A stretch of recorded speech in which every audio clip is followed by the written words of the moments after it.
Hola, hola. ¿Me están escuchando en el Zoom? No sé.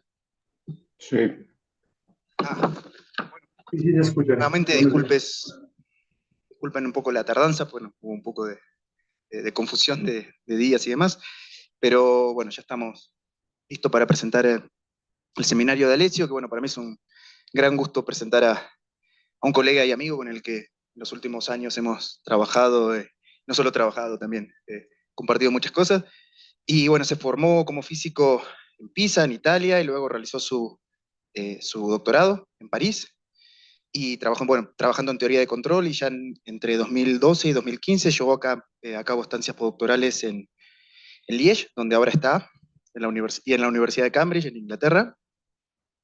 Y entre 2015 y 2022 fue profesor acá, profesor titular en la Facultad de Ciencias. Y desde hace un año o dos ya se desempeña como profesor en el Departamento de Ciencia de la Computación en la Universidad de Liège, en Bélgica. Y desde sus inicios, bueno, su trabajo ha sido muy interdisciplinario, como si lo checan un poco sus publicaciones, hasta mismo acá en México ha publicado con gente de muchos institutos y de muchos enfoques distintos, pero con siempre basándose o su fuerte en la teoría de control, la teoría del sistema dinámico, bifurcaciones y los principios computacionales para entender y diseñar comportamientos biológicos bioinspirados. En particular, ha trabajado en principios regulatorios, ritmos, excitabilidad de neurona y toma de decisiones. Y actualmente, bueno, tiene una amplia red de colaboraciones donde se destaca Naomi Leonard de Princeton y, bueno, y toda la gente con la que seguimos colaborando con él. Y hoy nos compartirá un poco, como dice su título, de unas ideas y cosas que hemos estado discutiendo y proyectos que tenemos en cierta forma en común, pero que por supuesto con su visión de sistemas dinámicos y enfoque de modelado, siempre es muy rico escuchar su opinión. Así que bueno, muchas gracias Alessio por venir presencial y la verdad que a mí en particular me gustan mucho las charlas presenciales, así que bueno, nada, gracias por estar acá. Muchísimas gracias, Román, y feliz cumpleaños. Y efectivamente, pienso, hubiera podido poner tu nombre aquí también, y lo de Lucas también, y para otras personas. Y porque sí, lo que voy a presentar hoy sí está basado en la investigación que he hecho en los últimos años, pero creo literalmente la charla de hoy ha sido un poco sí, el resultado de estos meses que he pasado aquí en México, en la UNAM, y muchas discusiones que hemos tenido con Lucas, con Román, y a distancia con otras personas que voy a mencionar un momento. Entonces, por los de neurociencia van a ver una especie de repetición de la clase del miércoles también, pero tal vez más de alto nivel y con figuras más bonitas, espero. Entonces, pues el objetivo es esto, literalmente es una propuesta de un framework, de un contexto. I think I will switch to English. So the goal is really to propose a geometric framework, so a modeling framework grounded on differential equations, dynamical systems, and geometry to try to get something more tractable and more mechanistic when we look at neural population dynamics, and in particular during flexible cognition.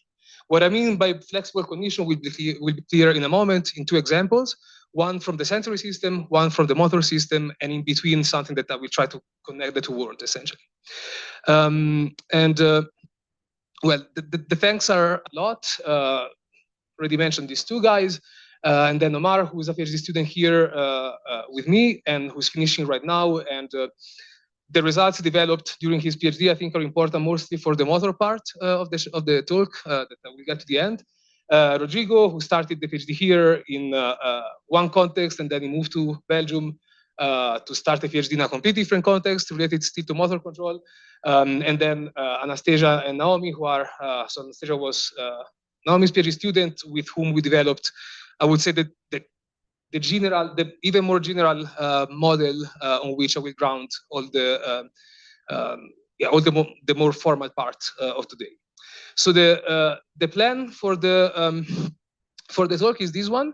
I think I will spend probably 90% of the talk on this part, which is the one that's already very grounded on results and not only on opinions or on ideas that came out during the last 2 weeks. And then I will go through these 2 points. This point, I think, is something that we discussed already a lot. So we still have to apply to data, we still have to really develop it, but the idea is, I think it's in our mind since a bit already. And this will be really, really forward-looking and more kind of a brainstorming almost. So without further ado, let's start with the first part. And so I would like to go through this task that's been developed in Roman's lab, or formerly Ramo's lab. And it's one of the tasks that I think we discussed since longest. I think we started to discuss this task with Roman around 2016. And the first time I looked at the data in this task, I think I was very, very skeptical about all the linear methods that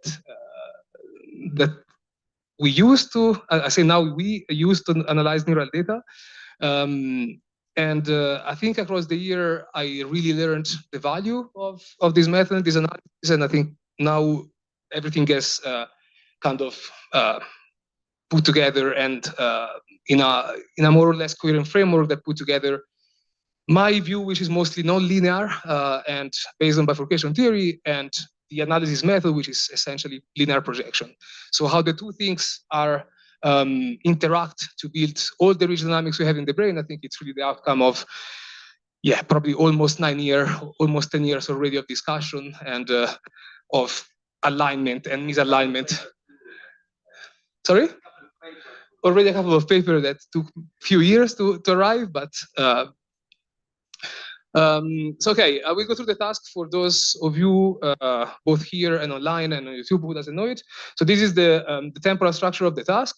The stimulus, the sensory stimulus that this monkey is receiving is applied with a rubber tip on the glabrous part of one of the finger, and so the phase of the and the goal of the task will be clear in a moment.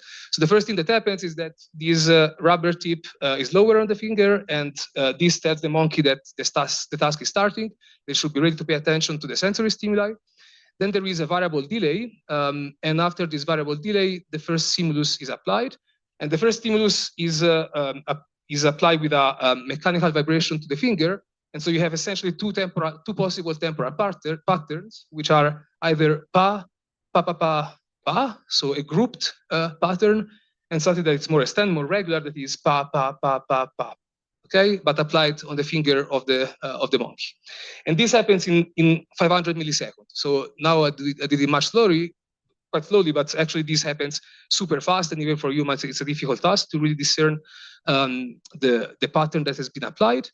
Then after the first pattern has been applied, which can either be the group one or the extend one, there is a delay period in which the monkey has to remember. And when I say remember, it's unclear whether it's something conscious, unconscious, where this representation is. And this is actually one of the most important questions about where working memory or memory of some sensory experience happens in the brain. And after this memory period, the same two possible patterns are applied again. And during this part is when the nervous system, the monkey, the animal is making the decision. And the decision is the second pattern equal or distinct with respect to the first one, okay? Once the decision has been made, there is another delay period. And after this delay period, the rubber tip goes up and the monkey can report the response by pressing a button. Is it equal or is it different? So one of the characteristics of this task is the following, that, okay, there are 4 possible temporal pattern combination, and after how many months of training, probably a couple of years, the monkey reaches 85% of performance. It's really important to not get to 100% because it means that the monkey is still kind of engaged, the task remains difficult, there is still an effort to be made in order to solve the task, because otherwise, well, it's just a trivial thing, and maybe we lose a lot of important dynamics in the brain.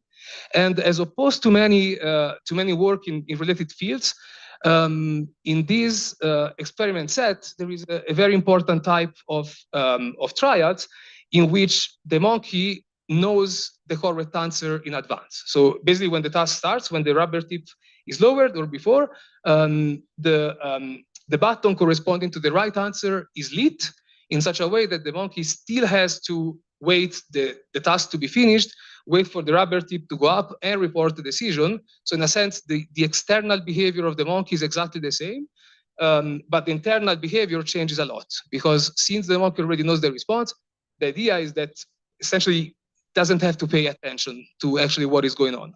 But it is still receiving a sensory stimulus, it is still essentially doing the same exact motor behavior as a normal task, but again, internally something must have changed. And this will be a very important part of the talk, because this is probably one of the clearest and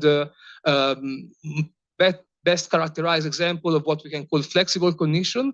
That is what happens to our neuronal population dynamics when the context change, and changes in a way that our cognitive experience of some kind has changed. And as we will see, the picture is quite clear thanks to the data that I'm going to present in a moment. And I didn't say, but so please interrupt me. So I like to be interrupted if you have any question at the moment, comment. If I say something wrong. Y si hay algún estudiante que prefiere hacer en español, también súper bienvenido, o sea, no pasa nada, Alessio entiende perfectamente en español. Así claro. Yeah. So okay, let's start from the single neural dynamics, just to have an idea about how the neurons in the second somatosensory cortex behave during this sensory stimulus. And so here you have a raster plot, which is a plot in which the horizontal axis is time, and the vertical axis is the trial. So it's the same repetition of exactly the same trial. So in this case, it's a grouped group trial, and this is the same structure, the same class of trial, repeated many, many times. And what you see here is the recording of neural activity in terms of the spike of the neuron for the same trial. So basically what you see here is the activity of neuron 1, let's say, during the first time this trial was applied, the second time it was applied, and so on and so forth, okay? And as you can see, this neuron fires clearly when there is a sensory stimulus. So when you have these little bars, the neuron fires more, in the sense that the neuron, at least it's responding to the sensory stimulus. Maybe it's still not clear, maybe yes, but for sure the neuron is doing something when this mechanical stimulation is applied. And a way to summarize all of this in a way that's kind of more visual and maybe easier to inspect and also to analyze is, instead of looking at single spike, is to essentially count how many spikes the neuron is producing in a given temporal window. This is called the firing rate, and to plot the firing rate across time. And now when you look at the firing rate, well, the connection between the neuron activity and the sensory stimulus, now it's very, very clear, okay? When there is a single pulse, you have an increase in the firing rate. When there are three pulses together, you have a wider and stronger increase in the firing rate, and so on and so forth. Let's look at other neurons from the same area. Well, this is still neuron 1 of the previous slide, but now we're looking at its spiking behavior in all the 4 possible classes of the task. So here you have group grouped, the one we just looked at. Then you have group extended, extended grouped, and extended extended. And as you can see here, if you look at the color code, the firing rate of the neuron in the different classes, you realize that essentially the neuron provides a very explicit, a very faithful or kind of linear representation of the sensory stimulus. Each time there is a pulse, the neuron fires more. If there are 3 pulses, it fires even more. And so essentially, it's kind of a literal transduction of the physical stimulus into spiking activity. Okay, there is no abstraction, there is no processing in a sense. It is just a representation of something that was a mechanical stimulus into something that now it's an electrical behavior. So it's basically a sensor, okay, in the engineering sense, in the classical sense. You want to encode the physical variable that we cannot have inside the brain, because we cannot send mechanical signals inside the brain. We have to transduce them into electrical signal, and this is what this neuron does, okay? There are neurons that do very different things, still in the same area. For instance, neuron 2 is a neuron that, as you can see, maybe it's the raster plot now start to be not really clear, but if you look at the firing rate, you see that this neuron fires during the presentation of the first stimulus, and only when the first stimulus is of the extended type, okay? So as you can see, although in these two cases, the red and the yellow case, there is a sensory stimulus, the neuron essentially doesn't change its firing rate, whereas when the stimulus is extended, then there is a huge increase in the firing rate, but this increase now, it is not representing the sensory stimulus. So if you look at this firing rate, there is no trace of this pa, pa, pa, pa, pa. Okay, there's just a bump in the firing rate that in a sense is telling it is extended. Okay, so this is probably the first part of the brain in which there is an electrophysiological analog of what we might call a percept. So something that it's not the physical stimulus, it's the notion of the physical stimulus, it's the nature, it's the symbol associated to this physical stimulus. And there are neurons that do something kind of even more abstract in a sense, still in the same area. So maybe all these neurons are nearby each other, and maybe they talk to each other, maybe not. So what this neuron does is kind of similar to this neuron, but with a delay. So if you see this neuron here fires a lot during the presentation of the second stimulus, but the way in which it fires represent the first stimulus. So as you can see, only the blue and green traces are high during the second stimulus, and this too corresponds to when the first stimulus is extended. So in a sense, this neuron is bringing back the memory or the symbol of the first stimulus while the second stimulus is presented. And for the type of task this is, this makes a lot of sense, because if you want to compare first and second stimulus, well, you have to remember, you have to re-knit the representation of the first stimulus when the second stimulus is presented in such a way that you can really compare them, okay? So if you do this, I think these neurons are, particularly this one is probably, I don't know if cherry picked, for sure not, because there are many, many neurons and most of them do interesting things, but for sure this is one of the most interesting at all. And if you zoom out and look at the whole population, what you see is basically a continuum of responses, okay? So in a sense, in the previous slide, I presented to you kind of extreme cases of neurons that do something very clear, either very faithful and linear, and other neurons that do something very abstract and categorical. But if you look at the neural population, you realize that it's kind of a, not a mess, because it's quite well organized, but it's a continuum, okay? So you have neurons that are extremely sensory and faithful, neurons that are extremely abstract and categorical, and neurons in between. So for instance, this one that has some form of categorization, but also a clear trace of the actual physical stimulus. And so most of the neurons are actually like this. So you have in their firing rate, there is a mixture of many different things. And it's only when you look at the whole population together that you are really able to see a clear picture from this continuum. And we'll get there in a moment. Before going to the population, let's see what happens when the cognitive experience of the animal changed. So this is the recording of the same neuron, a sensory neuron here and a more categorical neuron here, during normal trials and during light control trials. Okay, so now we are looking at what happens to the neuron when the animal, to the neural activity when the animal is not paying attention. So in a sense, when if we make an analogy with us, is kind of disengaged from the task. And something super interesting happens, because as you can see, the faithful transduction of the sensory stimulus into electrical activity is completely preserved. Okay, so the sensory information, the raw sensory information is kept there. Why? We don't know, but for sure it's kept there. Maybe it is sent to some area that were not recorded in this task, maybe not, but it is there, accessible for any type of neural computation that the animal is doing that we're not recording, essentially.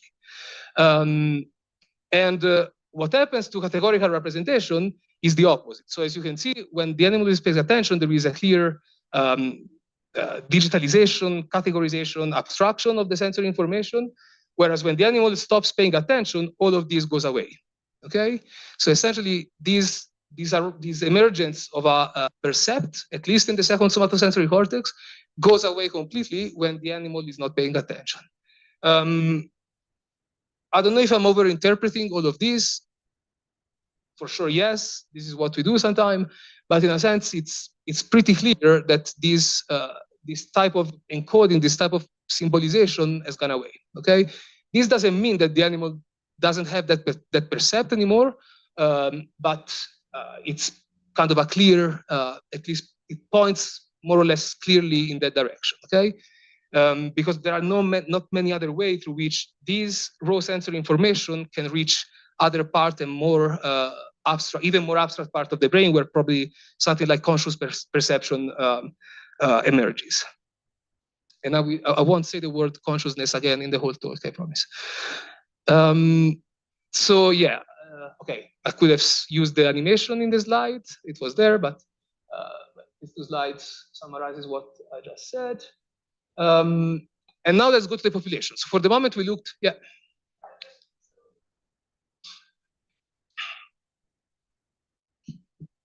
One question, for these categorical representations, is that only happening after the animal is trained? Or do you expect this kind of categorical representations even just like if you present something and then something that's different without training? This is a $1 million question in the sense that I think nobody has ever measured single neural, invasively during training. Because, so my opinion, I can give you my opinion or my intuition. My intuition is that there are some form of categorical representation is always there, but not stable. The way I imagine it is that somehow there are neurons that even the first day of training already respond more when the pattern is one or the other. Maybe just because they have, these two patterns they differ essentially from their frequency spectrum. So if you have neurons in the somatosensory cortex that work somehow as low as bandpass filter in a very low level way, but still a bandpass filter, then you would already have some form of symbolization. But maybe, yeah, it's kind of very unstable, very, very diluted. And almost for sure. And my intuition is that you will not find it at the population level. So maybe there will be neuron that has it, but that if you do population analysis the first day of training, there will be no trace of a collective categorical dynamics. That's, yeah. Yep. We haven't done that in this task, but in another task that the people have recorded in visual system, they found that, yes, sensory processing neurons appear quite fast, but then more working memory, comparison, decision making. Yeah, this one appear with several days or months or even years. So, well, it depends on which kind of transformation you are looking at.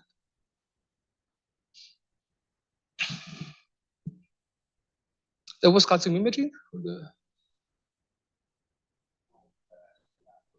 Constantinidis, another guy, has recorded in B4 for some kind of,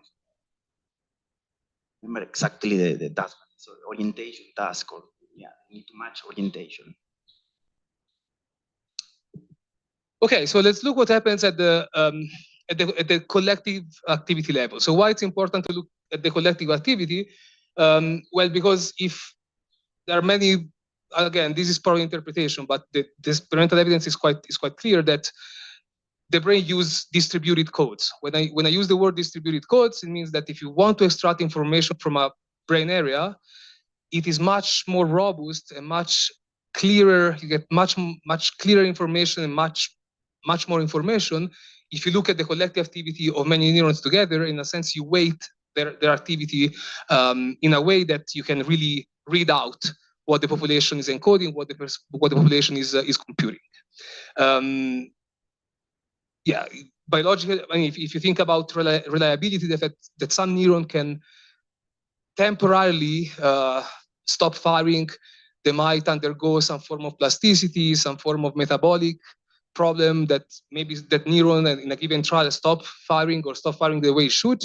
Well, relying on single neuron for information readout would be very, very unrobust. Whereas if you have a distributed code, then things are much more reliable naturally. And the way in which they study population dynamics is usually probably the most used dimensionality reduction method, and the one that I was very, very skeptical some years ago because it's very linear. It's just a projection. So a few years ago, I really didn't believe that a simple projection of a subspace could show, well, essentially almost everything you can see in population dynamics.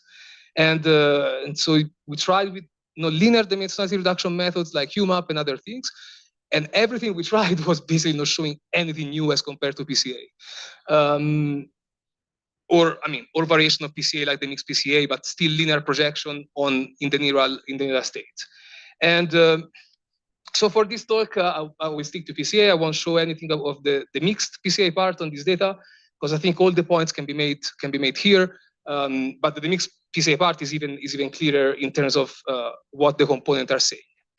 So okay, what I will show you here is applying PCA not to the population activity during the whole trial, but only during the last part of the presentation of the first stimulus. Okay, so what we are looking at here is how the population activity varies when the first stimulus changes. Okay, so if there is a lot of changes in the dimension and direction in which the neural activity spikes or makes its changes in firing rate when the stimulus is either group or extended, the first one, then there will be a lot of dimension, a lot of variance to be captured by dimensional reduction, and we'll see something interesting related to the first stimulus. And indeed, what happens is that the first principal component is the sensory one. Okay, we already saw that this sensory component is always there.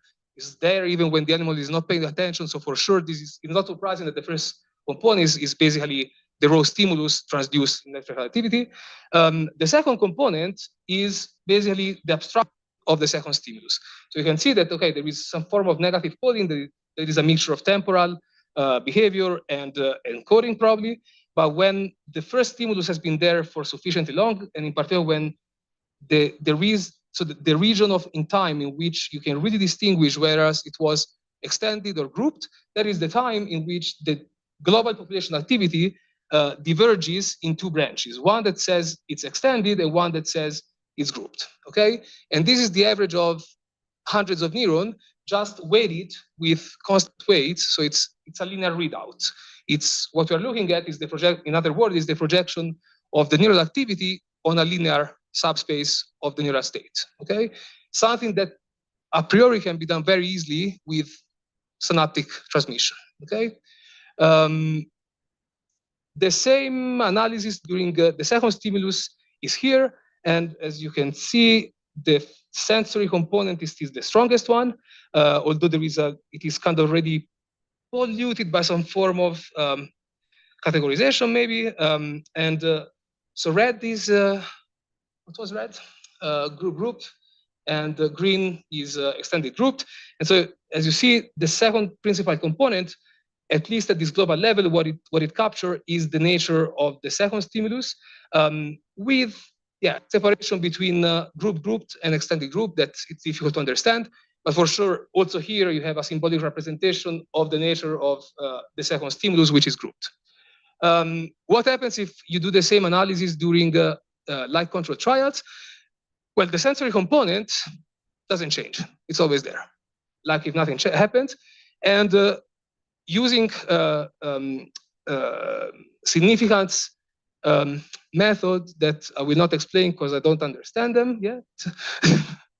Well, I think it's basically having components that are above the noise level in some sense. So you realize that when the animal is not paying attention, this is the only component that brings more information that if you just look at the same data but permuting time. So basically you create noisy data and you look at what information brings each component when you kind of shuffle the data and makes a noisy signal out of it. And only if the information is higher than this basal noise level, then you consider it significant, which makes a lot of sense because it's a temporal structure, it's a temporal task. So if you permute time, you completely lose all the relevant information of this task. And so in this case, this is the only one that really brings information, okay? Did I say something wrong about time permutation and shuffling? It's a weird question, but have you looked at what the second component looks like anyway, even if it is below significance? But what does it look like, the second component in this case? Oh, you guys?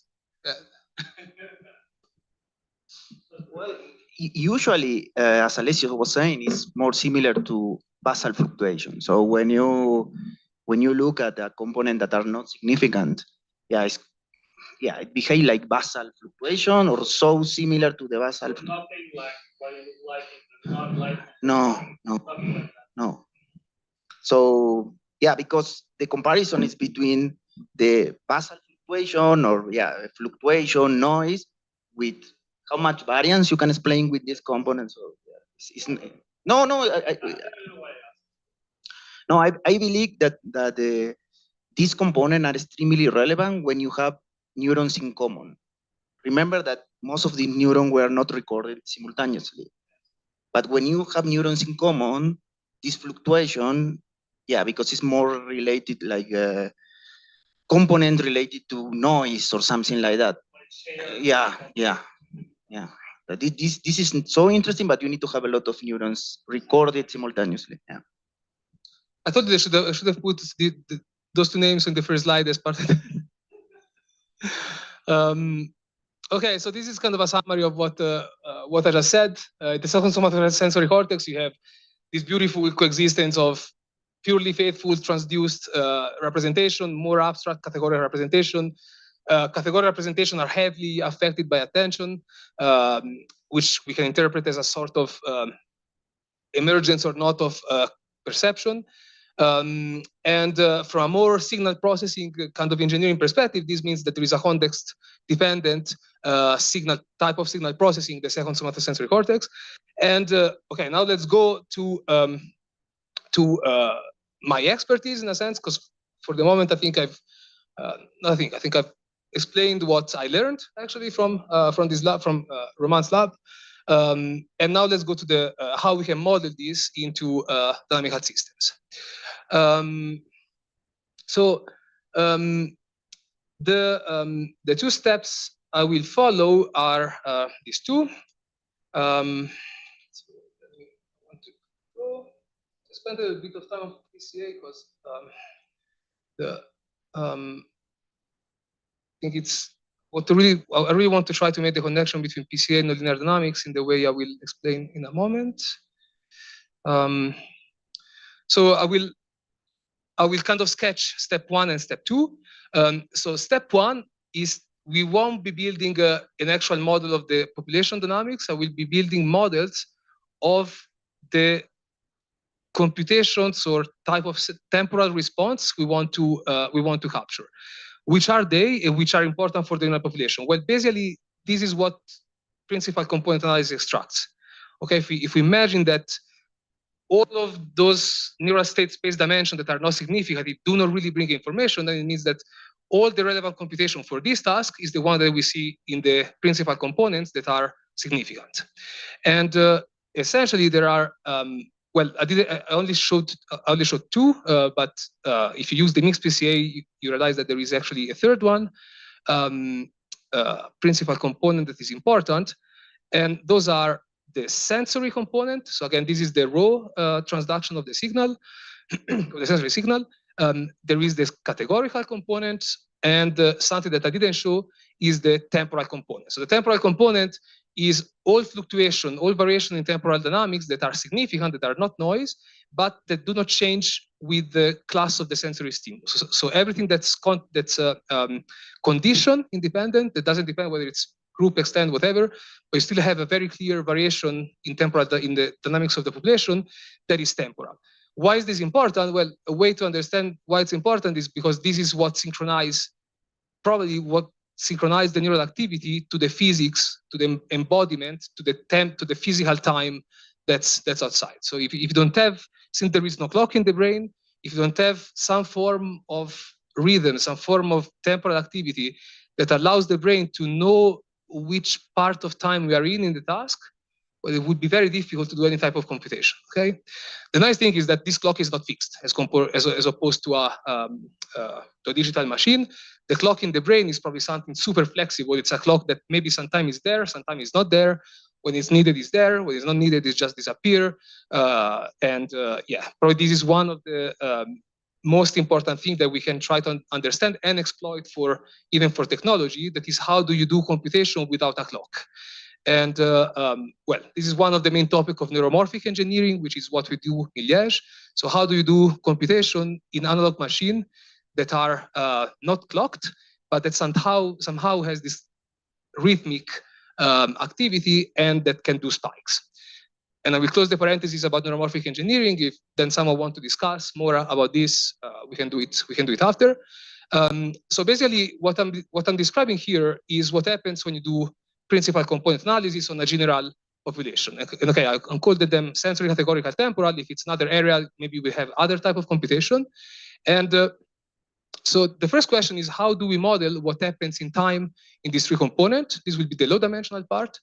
The second part is to take what we model here and to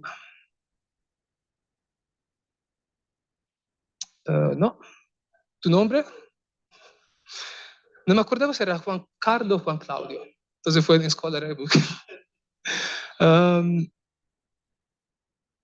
Pero yo quería copiar esto. ¿Por qué no se copia? Alessio.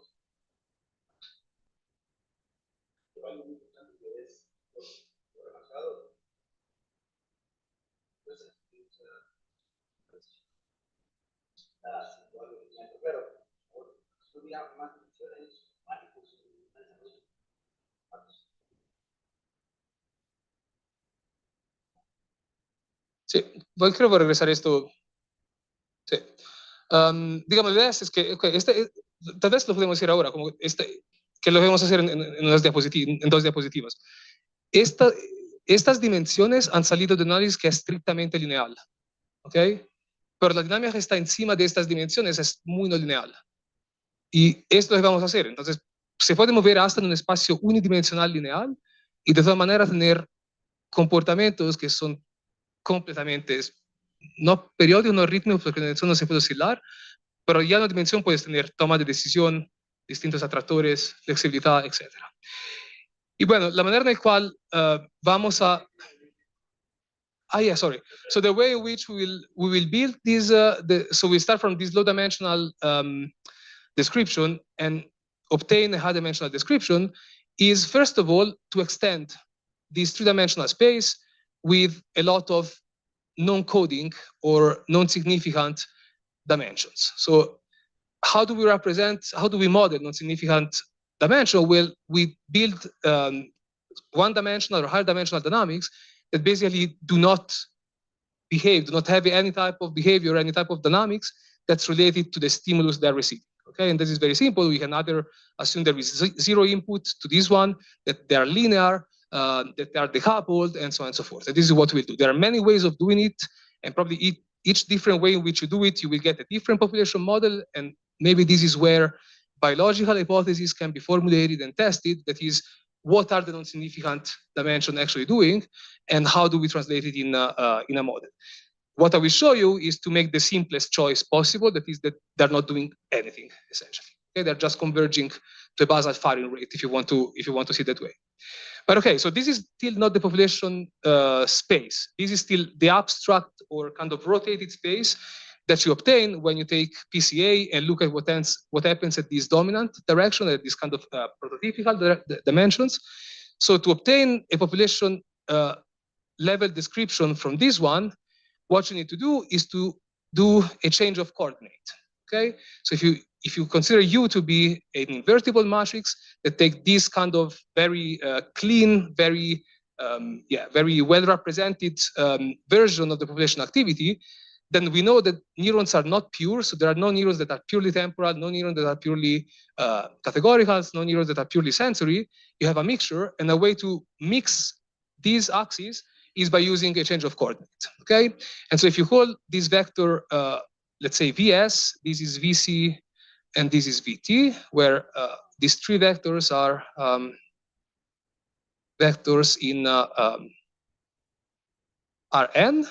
And so here you have n minus 3 dimension, and big N is the number of neurons you want to model in your population. So the way in which you can build this matrix is to make U, so the first three columns of U will be exactly the principal component you extracted. And then you have to add, let's say, V4 to Vn. You have to add n minus 3 more column in such a way that this collection of vector gives you a basis of the neural state space. So they must be linearly independent. If they are, then this matrix is invertible. And if we call Y the dynamic, so the variable that represents the population behavior in the cleaned up version given by PCA, then the state of the actual neural population can simply be defined by X equal U times Y. Okay? If you do this change of coordinate, well, what you obtain now is a generic axis in a sense. So X1, X2, Xn, where now X1, X2, Xn are really a model of the firing rate of each neuron. Okay? Let's see what happens if you do something like this. So first of all, let's start with step 1. And to model what happens in this nonlinear dimension, to model sensory, categorical, and so on responses, we need to have a model that we can study mathematically, simulate, and so on and so forth. And the model that we use is a model to which we converged across the year, something that's mathematically tractable, that's kind of compatible with biology, and that's also compatible with neuromorphic engineering. And it's basically done like this. So you have a monotone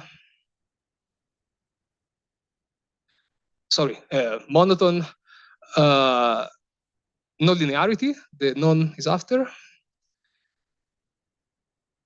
So you want something nonlinear because if the system is linear, you cannot have multiple attractors, you cannot make decision, you cannot have binary memories, and so on and so forth. So you need some nonlinearity in the system, and this is probably the simplest, most tractable way of introducing a nonlinearity. There's just a static map that's nonlinear but monotone. And I won't go through the specificity of this nonlinearity, but it's something that allows to capture different behavior, and I will give kind of evidence of it in bifurcation theory terms.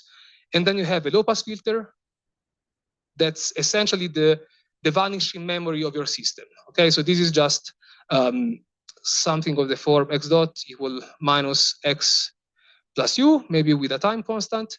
And so if you look at the inputs response of the system, so if this is the input you inject in this block, and you look at the output, what you get is basically an exponential, so an initial response and then an exponential decay to 0. And that is why low-pass filters are also called vanishing memory system, because they're not binary memory. They cannot keep the memory indefinitely like a bit in a computer or like a bistable system in biology, but they keep the memory for a while. And so this vanishing memory is what allows these blocks basically to integrate information. Because if you have now a second pulse that arrive, well, instead of starting from 0, you start from somewhere, and so the response goes even higher. Okay, so this vanishing memory is super important, essentially to integrate information that doesn't arrive instantaneously, like when you present a photo to ChatGPT, for instance. And then, okay, if you just stick to this structure, you cannot really do any interesting computation, because although this is not linear, it's feed forward. So essentially, if you forget this feedback loop, if I injected input to this system, I will always get more or less the same response, because this is a static map, this is a linear system, so there is nothing really interesting that can happen if you just look at this feed-forward structure. And that is why we need feedback, because feedback creates recurrency between the output of the system and the computation that the system is doing, and this is what allows the system to create nonlinear behavior that are actually nonlinear, like the emergence of bifurcations, bistability, multiple attractor, and so on. I will show you the richness of behavior of this model using its bifurcation diagram. So basically, in all the bifurcation diagram we show you, I will put u equal to 0, and I will look at the steady state characteristic of the system as I change the feedback gain k. So k will be the bifurcation parameter. And as a function of these two parameters, beta 1, beta 2, that I didn't show you the equation, but changed the shape of this monotonal linearity. So when beta 1, beta 2 are equal and small, what you see is that the system has what's called a pitchfork bifurcation, in which you have a stable equilibrium that loses stability here. So now this equilibrium is unstable, and you have two new equilibria that appear surrounding the unstable one. And the pitchfork bifurcation is the prototypical bifurcation to understand decision making. Okay, so you can imagine this to be the neutral state in which the system is undecided, and this state would correspond to decision A, this would correspond to decision B, and how far is this equilibrium from the neutral one is kind of can encode for the strength of the decision or the strength of the opinion.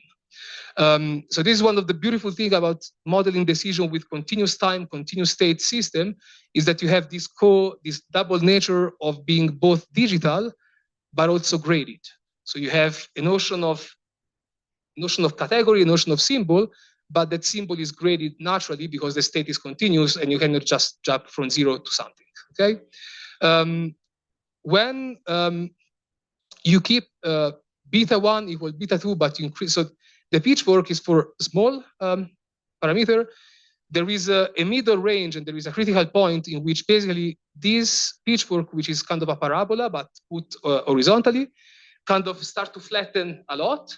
And now what you have is a quartic parabola. So instead of having something kind of very narrow here, the bifurcation, you start to have something much wider. And this is called a fortic. So this is a standard pitchfork, a supercritical one. Super critical. This is called a quartic pitchfork or quintic, depending if you look at the normal form of the shape of this parabola. And when you keep on cranking up, and I will discuss in a moment why this is important.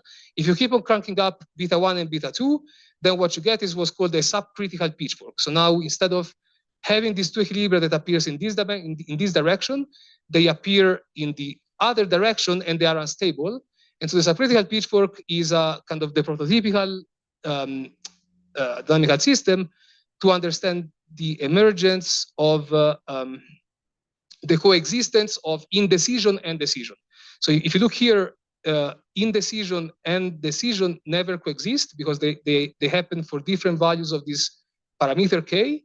Whereas in the subcritical case, you have that indecision and the two kinds of decision coexist for the same k. And so this is important because in this case, once you cross the bifurcation, you can jump to a very strong decision much more rapidly, okay? So in a sense, moving from this configuration to this configuration, in a sense, changes the speed or the sensitivity of your decision. Here, you're kind of a slow decision maker. You need to integrate a lot of information to get to a strong decision. Whereas in this case, you're kind of, okay, as soon as I get enough information, I will just commit to one decision and communicate it strongly to the rest of the network, the rest of the agents, the rest of the humans, the honeybees, and so on.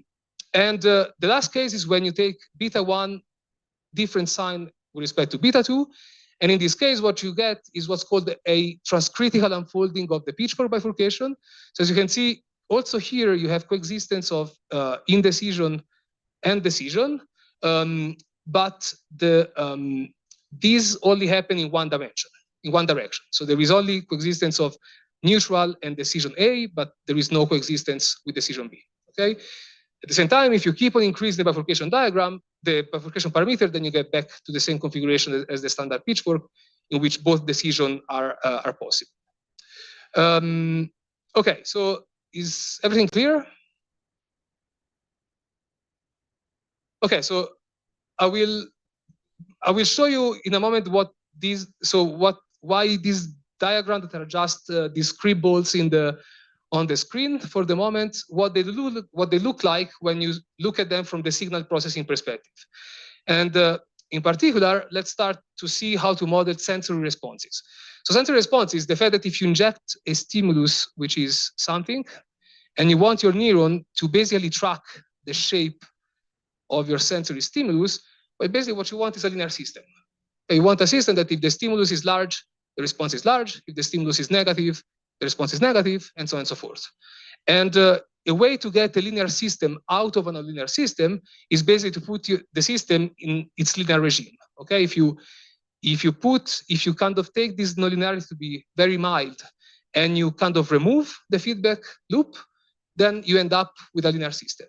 Okay, you end up with something that's basically a low-pass filter, maybe with some deformation given by the nonlinearity, but that's basically tracking the input faithfully. And so this is done by taking beta 1, beta 2 small, and putting k. So this is the value. So the yellow bar is the value of k that I used to model this response. So if you take the k to be far away from the bifurcation, then by definition you behave linearly, and so you integrate linearly the input around this equilibrium, which is just a stable exponentially equilibrium, and you have linear signal processing. And this is the simulation. So this is the response of the system when you have extended input, grouped input, and yeah, it does what we want. Okay, this is the corrected slide with respect to Wednesday. That if you want to model this a categorical response, but that is transient. So if you want a system that transiently behave like a kind of a bistable, multi-stable system in which different attractors represent different category, different symbols, but you want to do this not in a kind of harsh way, not in a way that you cross the categorization threshold and you stay there, like it happens in more abstract area. You want something that, okay, detects that there is a symbol, but this representation is still very transient, very weak. So a way to do it is to exploit a general behavior that happens close to bifurcation that is called critical slowdown. And of course, this critical slowdown can be interpreted also from a statistical physics perspective. I think it's a phenomenon that happens more or less universally when when a system is close to a change in state. So in deterministic dynamical system setting, this change in state is given by bifurcation, and in particular here you have a saddle node bifurcation. That's the key element to understand categorization. And so what happens is that if your input pushes the state above this saddle node bifurcation, then once you are up here, to go back to the resting state, you have to go through and very close this saddle node bifurcation. And so when you slide through this bifurcation close to it, the system slows down a lot. Okay, and by doing so, you're able essentially. So if you have an input that brings you up here and an input that brings you up here, well, the response here will be kind of fast going back to the neutral state. Whereas if you're up here, then you slows down a lot, and so there is a transient but very clear and kind of digital memory trace of the nature of the stimulus essentially in the time or the amplitude that it takes to go back to the resting state. If you do so, this is the temporal behavior when you have extended inputs and grouped inputs. And as you can see, the extended input kind of still feels the saddle node, so there is a little bit of slowdown here, but only the grouped stimulus is able to essentially overcome the leaky part of the system, the leaky part of the low-pass filter, and bring the state above this saddle node bifurcation value. And so there is this time here in which the system takes really a lot to go back. And so when you compare the response in these two regimes, you clearly have a kind of transient categorization of the nature of the stimulus in the response of the neuron. And again, I think an important thing about using continuous time, continuous state dynamical system is that all of these is completely tunable and graded, meaning that since K is a continuous parameter that in the brain can be tuned by neuromodulators, can be tuned by attention, top-down signal, whatever you can imagine that tunes maximal conductances, synaptic strength, the leaking, input conductance of a neuron, the input conductance of a dendritic branch. I think we can make that activates an NMDA current, activates calcium current. I mean, there are many, many ways in the brain in which you can continuously tune such a parameter. Then you get a system that is able to do flexible signal processing, meaning changing from very linear to completely digital, and with something in between that's kind of in between still be completely digital and categorical, and being completely linear. Yeah.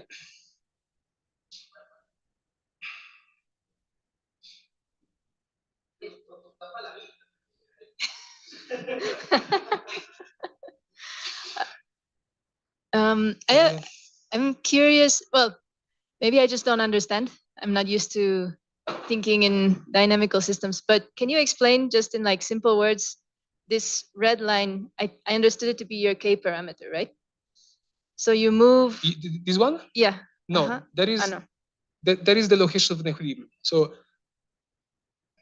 the axes are the horizontal axis is the bifurcation parameter. The y-axis is the state of the system, and what this line represents are the location and the stability of the equilibrium point of the system.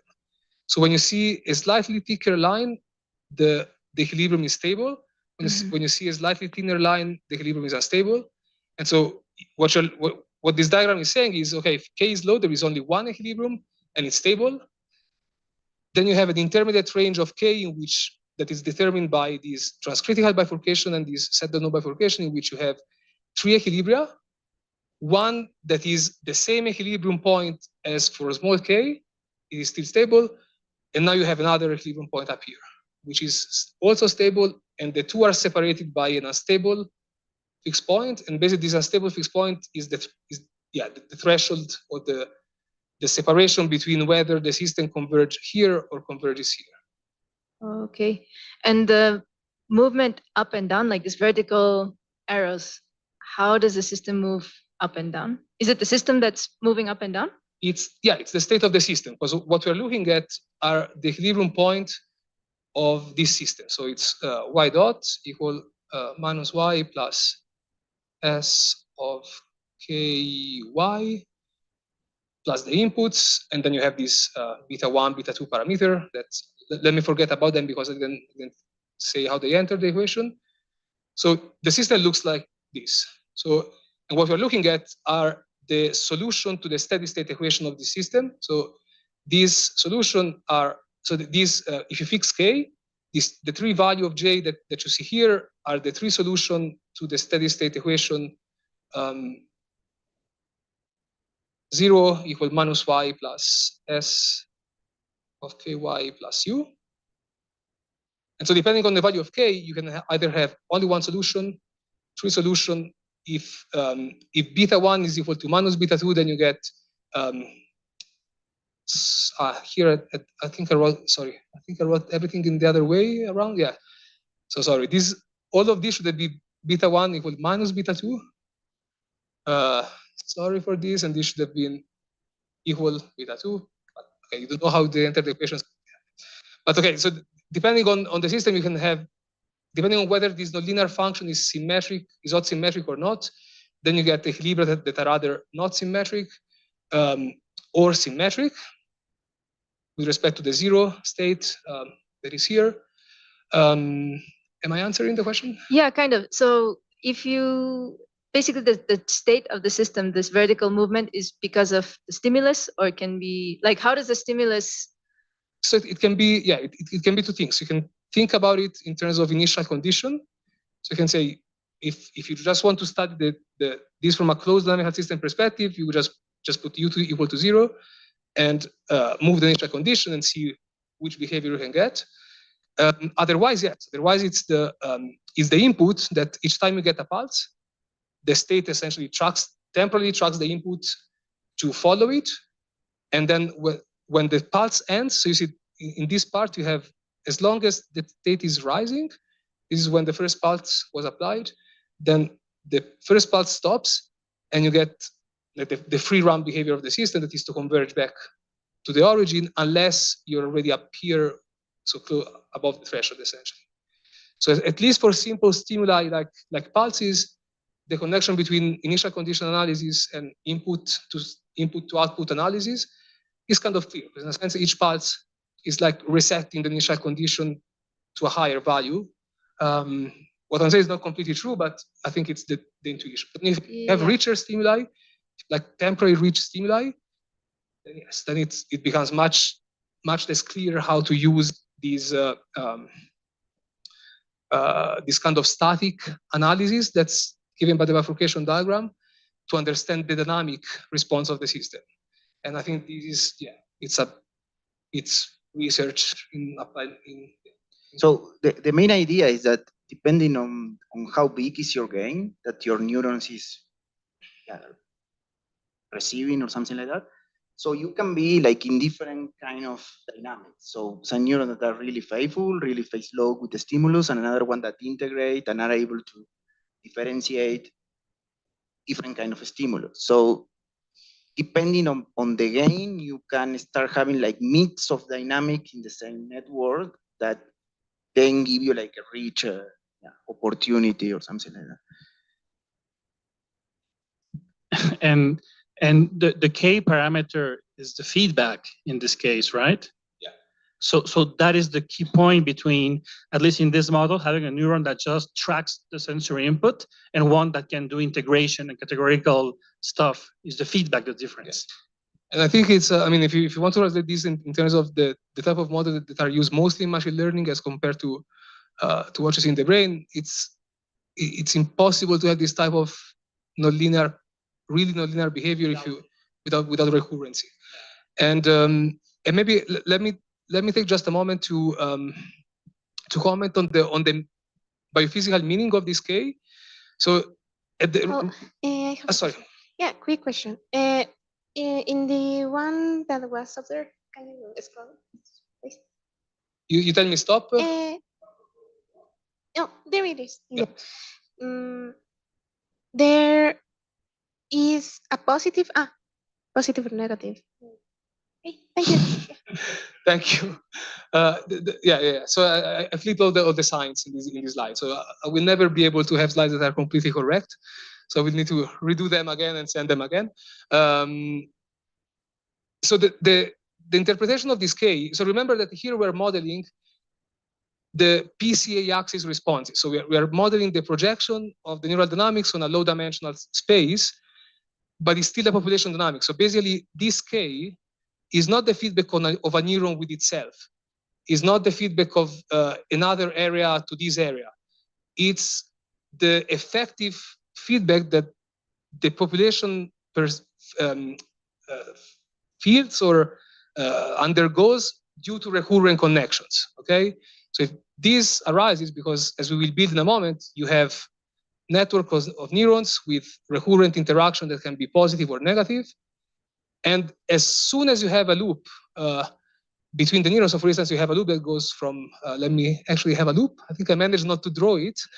Okay, now there is a loop. So as soon as you have a loop between, let's say, this neuron goes here, go here, and go here, there is a feedback interaction between these two neurons. So basically, this K is the projection somehow of all this feedback interaction you have in the network restricted to the PCA axis. And because these dynamics are one-dimensional, well, essentially you have only one feedback gain, okay? Yeah. Then how to characterize this K from data? Yeah.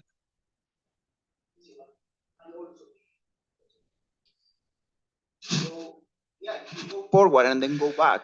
They won't be on the same time scale. We already discussed this on Wednesday. Well, yeah. I mean, if you put a filter here, if you make K's low, then maybe. Well. But if maybe. K is instantaneous, it's. Well, instantaneous, no. Okay. I mean, if K is just a parameter that takes the output, multiplies it, and inject back at the input, this is the same area. If you put dynamics here, you can generalize this, but at the moment, I think it's really a single area. But I will get to the multi-area in a moment. So again, the flexibility of the system is that if you take this model and reduce K a little, then you completely heal the categorical representation. So basically, when you are in this regime, you have this robust, clear categorization. You reduce K a little bit, maybe because some norepinephrine arrive, some.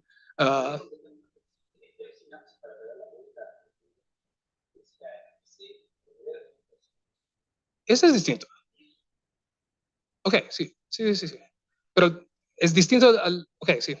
Es distinto con respecto a la parte jerárquica y con.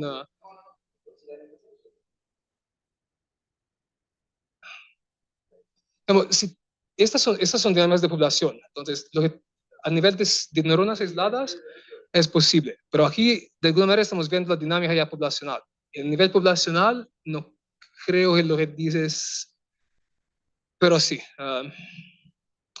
Okay, so why are we interested in this degenerate pitchfork bifurcation? So I'm already at 1 hour. I will keep on going as long as you remain awake and people do not start to disconnect, and until I will be alone in this room talking to myself. So why do we care about this case? Well, because if you look at the expansion, at the polynomial expansion of the system close to this point, you get something like this. And so when you have 0 input, you have a system that converges back to the origin with a monomial that is x to the 5. So x to the 5, when you're close to 0, this number is tiny, tiny, tiny, tiny. So this means that when you're close to the origin, this system basically slows down incredibly before reaching the origin, which means that if you have inputs, they are integrated to some point. Maybe at the beginning, the system converges kind of fast, but when it's in the region where this term dominates, then it takes really a lot of time to go down. Okay, so this is a way of keeping a transient memory that is kind of ready much longer than just exponential. And so this is super important.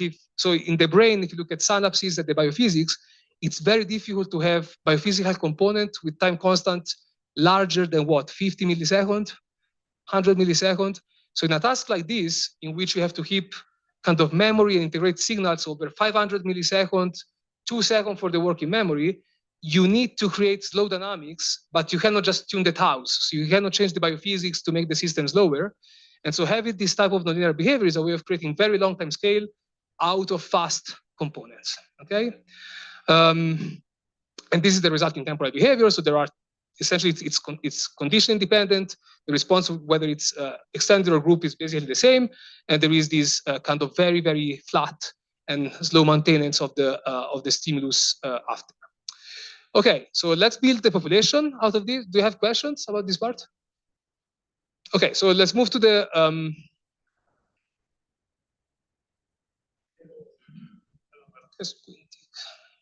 just if you could comment on, well, it's maybe a hard question, but beta 1 and beta 2, what do you think they represent then in the brain? They represent, okay, so essentially, without drawing so essentially they represent the gains of 2 amplifiers. What is an amplifier? An amplifier is just a sigmoid.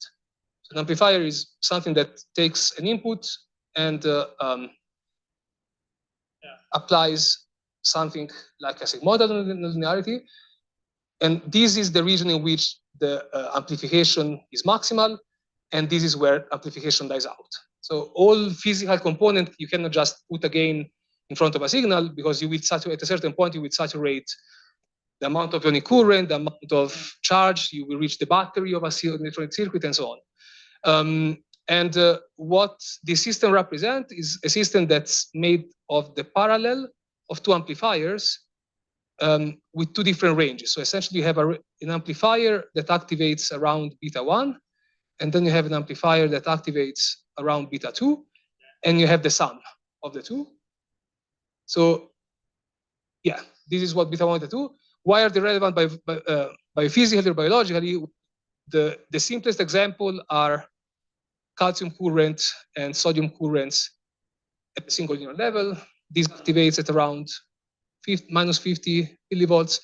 It activates at around minus 60 or even lower, let's say more like minus 40 and minus 60. So at the single unit level, you already have the coexistence of these two amplifiers. And at the population level, I think the interpretation is that if you once you have multiple population, depending on the amount of synaptic current, the threshold of the synaptic current, you can have the same signal that's amplified differentially by 2 different pathways, essentially. And we need this mostly to have this type of symmetric behavior. So if you want something like this, you cannot do it with a single amplifier, because 1 amplifier can create bistability between 2 points. But if you want 3 stability, then you need 2 amplifiers, one that creates this bistability and one that creates this bistability. And then this can be generalized to multiple attractor going to larger dimension and so on. Any more questions?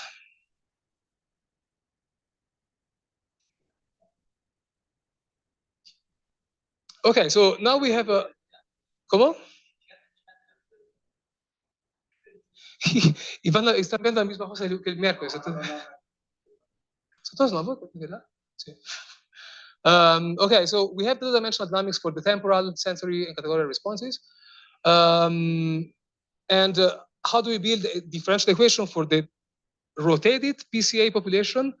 Well, we add n-3 dimension here, and the way to make them dummy or not coding, for instance, is to assume that the gain with which they receive the input is small, or that the feedback gain KD associated to this population, which is the non-coding one, is small. So basically, we have linear, non-stimulated dynamics that do not really do anything when you look at them from the PCA rotation perspective. And if you put the dynamics in vector form, you get something like this. So now Y is not a single state, it's a whole vector of state with the first principal components and all the rest. It's going too fast in this part where it is possible exactly making a component that is not significant, combining the same dynamics. So this is important because it's what we see that most of the components or most of the dimensions are not relevant for the system. So how we can make that from the same dynamical system. So when you apply that piece to PCA, only 3 components are significant. So if you imagine adding, I didn't put noise, but if you imagine adding noise to the system, basically this system will behave like noise, whereas this system behaves like something for the task. Okay. I don't know if this is a general procedure. I think it's not really. I think it is something that we are kind of building on the fly almost. And so now the change of coordinates to get the actual population dynamics. That is, we build this matrix here, as I mentioned at the beginning, that it's invertible. So in a sense, it kind of rotates and maybe flip and maybe mix a little bit the axes that you have here to get axes that are richer, spread over many nodes, mixed up, and so on. Okay, in the simulation of, I will show you, I consider the simplest case in which all of these vectors are orthogonal to each other. So we get the cleanest representation in the PCA world, but still we get very rich mixed up population dynamics in the X space. And so if you do a little bit of algebra, you see that if you stand for Y, apply the change of coordinate U, you get this dynamical system in which essentially you have the same first bit of the equation, the same sigmoid, but now there is a matrix multiplying this vector of sigmoidal nonlinearity, and the result is another matrix here that takes the axes and mix them up inside the sigmoid. Okay, okay, let's look at what this equation looks like when you write down the single. Yeah. Remark here that in this case, even if the Y dimension is 3, the number of neurons that we are having is n. So we need to have a way to mix the dynamics, the latent dynamics, to go back to the mixed population that we observe at the network. So even if the only 3 dimensions are significant, the population is a mix of 1,000 of neurons or 100, depending on how many we have recorded, but it's much bigger than 3. So essentially, a graphical way of representing what Roman just said is that you have the PCA dynamics, and the hypothesis is that this PCA is shared across many neurons. So the other way of saying this is that if you look at each single neuron, its activity on the ith axis of the 1,000-dimensional neural population state space is the linear combination of these 3 significant components. So there will be a weight, let's call it WTI, that adds a little bit of temporal component to the dynamics of the ith neuron, then a WCI that adds a little bit of categorical component to the dynamics of the ith neuron, and a weight WSI that adds a little bit of sensory component to the ith neurons. So basically these WCI, WTI, and WSI are basically the elements of this matrix. Okay. And perhaps for some of you, It might seem some kind of artificial combination, but this is what we have seen in the biological system. The biological system behave like that. Each neuron combine some kind of part of this latent dynamics. For sure, there are some neurons that really represent one of the latent dynamics, but most of the neurons are combination of latent dynamics. Several group of researchers we have found in different tasks, in different cortex, completely different tasks, animals, even in human, this idea that Alessio is showing. The most important, these are numbers that you can measure. I mean, if you take a neural population and you do PCA, you are measuring these numbers, literally. So if you take the lines, so if you take, yeah, you can measure them for sure. It's the lines of the PCA matrix, essentially. Okay, so if you look at this in components, this looks like this. And as you can see, it's kind of a network of two networks. So you see that if you imagine that each of these matrices is an adjacency matrix of a network with edges, and so Aij would be the weight from this node to this node. Then you have another network here which is specified by B, where I'm using A for U and B for U minus 1 because I want this to be more general and not really constrained by the construction I just showed you. And so if you look at this system from this perspective, then you can represent the system in this way. So you can represent the system as a recurrent. So look, this is X1, this is X1. So this node is this node. I just didn't want to write in fitted because otherwise we wouldn't have seen anything in terms of arrows. But essentially, this path goes from X1 and goes back to X1. Okay, so this is a recurrent network. And it's a recurrent network in which there is kind of an intermediate abstract layer, which are the latent factor, okay? So the activity of each neuron is coupled to the activity of all neurons, but there is kind of a funnel, kind of a bottleneck in which the activity of the neuron, first of all, is mapped to the significant coding dynamics, these latent factors, and then these latent factors are spread back or affect, again, the neurons in a feedback fashion. So this modeling appeared just by a change of coordinates. So I didn't do any other hypothesis except assuming that there is a change of coordinates that maps what we see in PCA to the actual dynamics of the neuron. That was the only hypothesis. And what is happening is that we basically recovered a very recent and very still under development ideas that you find in this neuron, in which basically are suggesting that the recurrent dynamics of a neural population is best explained if you have this kind of abstract collective type of nodes that organizes collectively the dynamics. And I think what I'm proposing is more or less a dynamical system, maybe more tractable version of what they say here, but the biological idea is really, really in line with this. Yeah, so I think I realized these more or less while preparing Wednesday's lecture, that you get this network structure. Yeah, so I think I would like to hear opinions and comments and whether it makes sense and so on. Yeah.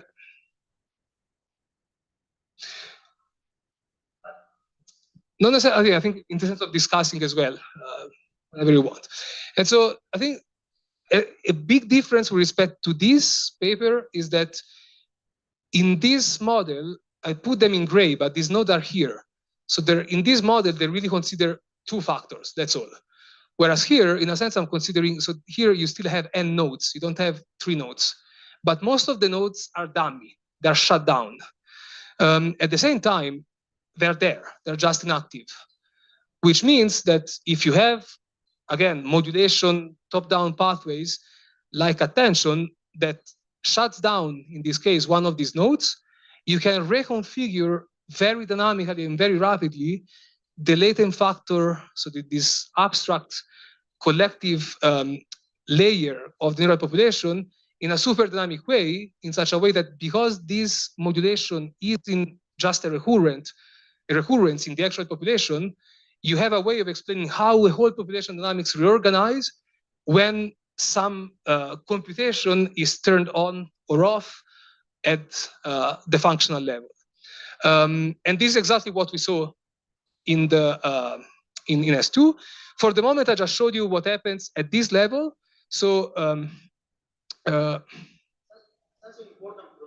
Alessio's model and not the Pasquale model is that it's really easy to adapt to new tasks in the sense that, well, if some of the geometries can be reused or if you can reuse some of what we have learned before for another task, we can use some of these component or latent dynamics for the new task that we are learning and develop new latent modes in this synaptic latent factor. So this is something that we have, well, the people have observed in experiment, that when we are engaged similar tasks, we reuse some of the latent factor. So some of the geometry is common between population dynamics, and some other ones are specific from each task. So this is. Yeah, this kind of ties with something I was thinking that I don't quite understand. I mean, maybe I do now, but why you need to do this reduction to 3 dimensions, which I understand why we do it, but then you do this re-expansion to n dimensions, right? But you keep the n-3 dimensions like unimportant. So what you gain, maybe this is what you gain then. But before that, I didn't quite understand what do you gain by doing this re-expansion to n dimensions. So what you gain, if you forget about this part, what you get is basically a model. What? A model of the neural population, because as long as you remain here, you don't have a model of the neural population. So for instance, if you want to explain mixed selectivity, if you want to explain what happens to the structure of the neural population from a functional perspective when there is attention or not, this is not here. Here you're not modeling the firing rate of the neurons, essentially. Okay. If you want to model what I will tell you in the next slide, it is to have output dimensions and sensitive dimensions. So everything that's population level, that's shared across neurons, you don't have it here.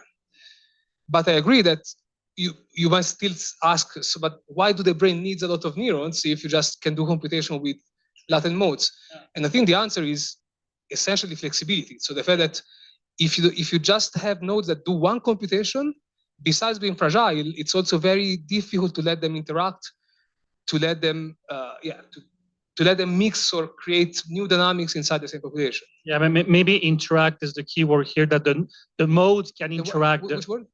Interact.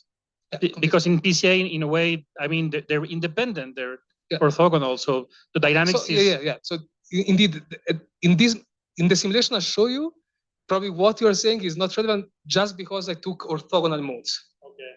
But they are clearly not orthogonal. So but I think this is there will be research over how do you use mode interactions in the latent space to do richer computation.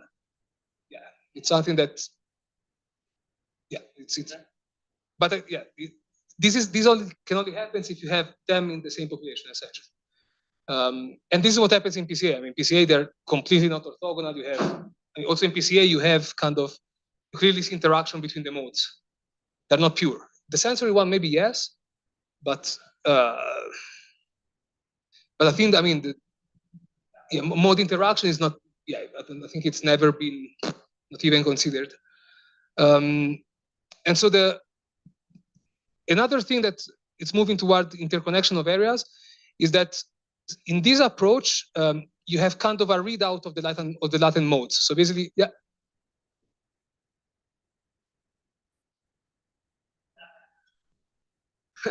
Regarding the question of Dr. Roman, what would happen if you take a monkey already trained on a specific task and try to make him resolve a new task, but that needs very different latent space, latent dynamics? So it would be like the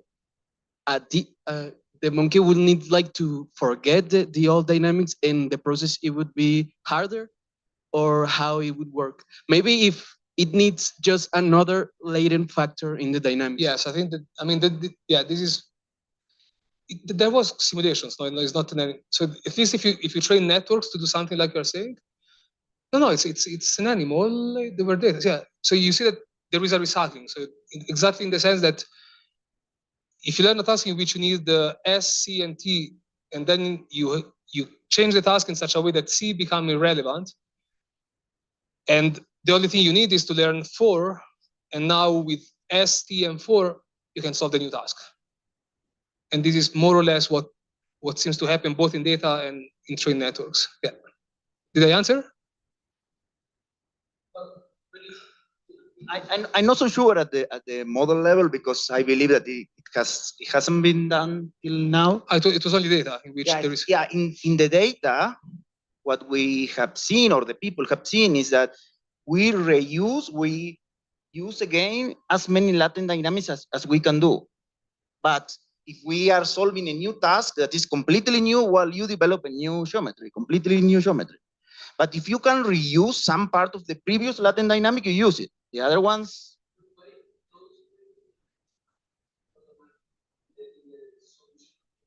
you shut them down.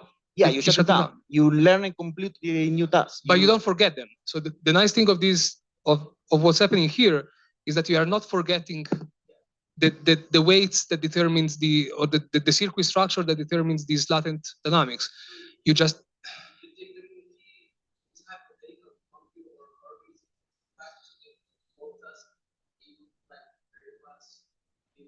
which is exactly what happens to us, that you can switch between juggling and writing, or writing and play the piano, that use the same muscles, the same finger.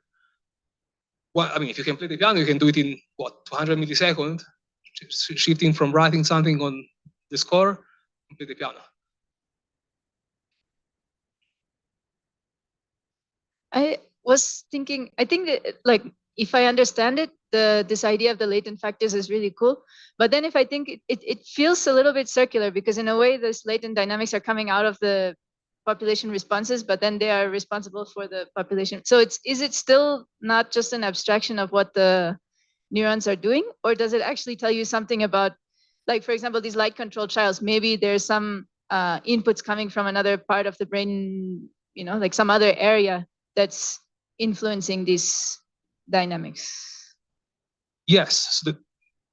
So what caused this modulation is probably outside of this population. So maybe whatever prefrontal higher order cortex that send a signal to say, okay, stop, do that processing.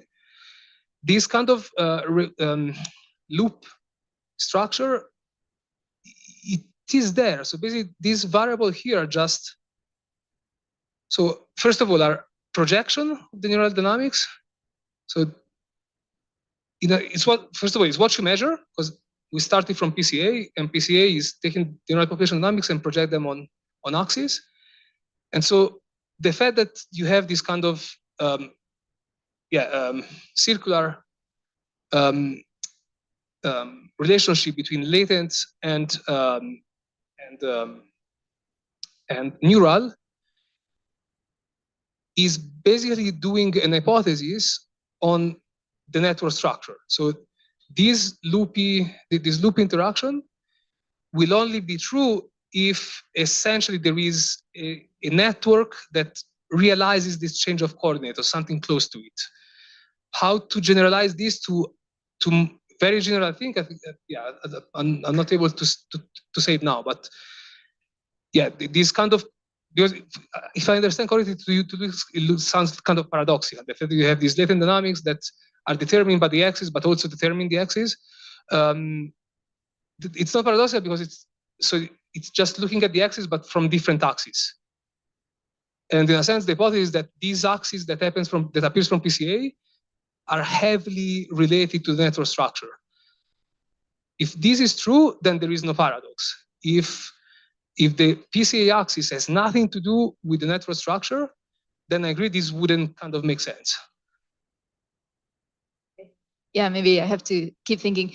But kind of separate question, is it valid to think of these active latent factors as being like maybe task-related demands? So sensory processing is maybe the most basic thing that you need in order to have everything. So maybe that latent factors we can consider might always be there.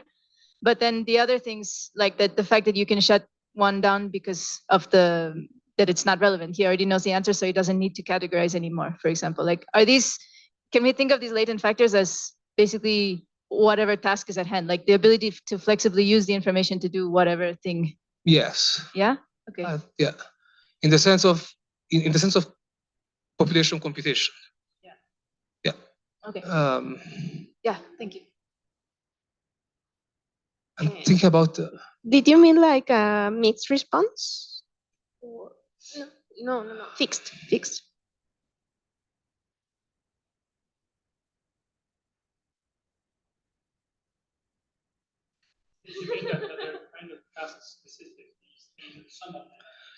Yeah, like thinking of these latent factors as being task specific. Like, okay, maybe there's some sensory stuff going on, but I don't need to pay attention. Therefore, whatever attention related.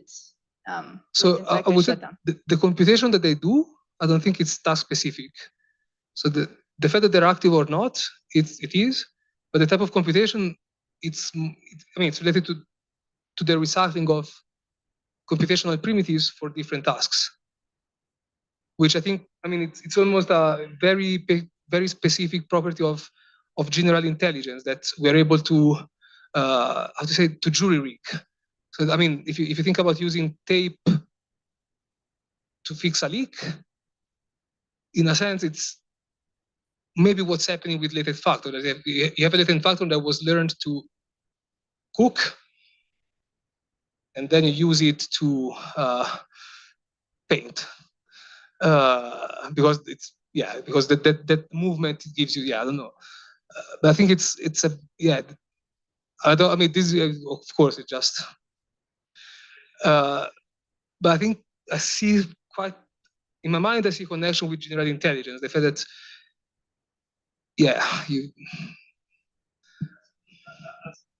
as if these factors are like sort of building blocks of intelligent processes, and then the task is selecting which ones you need to be active for that particular task. And once you're learning a task, you have this gives a very natural strategy to try. So you learn this task and say, let's try this computational primitive. Yeah.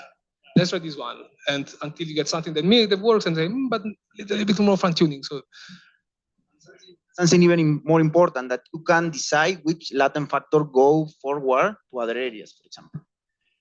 Not only, and I am spoiling.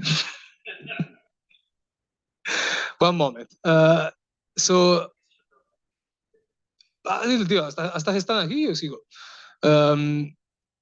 Okay, we try to go slightly. Do you have other questions? It's almost done, actually. We are really, really close to the end.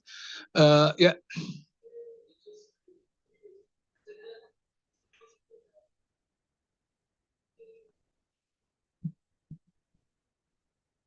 The dimensionality reduction, so the principal components, doesn't really represent network structure, because if it is, I thought, because of my formation, that is not different from any machine learning task of creating a classificator, where you don't really need to know what is going on the network or in the model.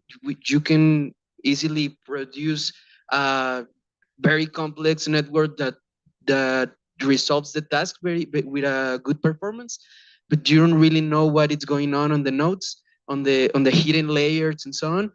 And could be this the case that we are creating very complex models, but that doesn't really represent how the brain is working, or we can be. This is likely the case, I would say, in general. But what I mean is that, I'm doing a lot of hypotheses here, and I think what I'm presenting here, I don't think it's a model of the physical interconnection between neurons. I think we are still more or less at a abstract. I don't think that the weights of these matrices represent the weights of synaptic connection. They represent more something that maybe what you can they're extracted through correlation analysis, which is what PCA is. So how to? I think that you can. I understand them as functional connections. Then how to realize them in actual spiking networks with actual synapses of GABA, glutamate, and so on and so forth type. I think it's the kind of zooming in the realization. And there is a lot we are losing here for sure. I mean, we are losing spikes. We are losing all the fast dynamics of coincidence detection given by essentially the excitable dynamics and so on. But if the goal is to understand what's going on at the functional and mechanistic level, in the sense that these dynamical systems you can implement in a chip. I mean, if at the input-output level, this network behave very, very closely to the input-output behavior of S2, essentially. So it's mechanistic in the sense that we are proposing feedback modulation type of way and way to wire networks that is not learned. It's not a black box. We're assuming that, in a sense, we're assuming that what is most, I mean, if you think about it, it's almost tautological. The fact that PCA component must reflect some form of functional interconnection structure, it's more or less almost by definition. Then, yeah, so what I'm proposing more or less literally translate PCA into natural structure and see what we can get. And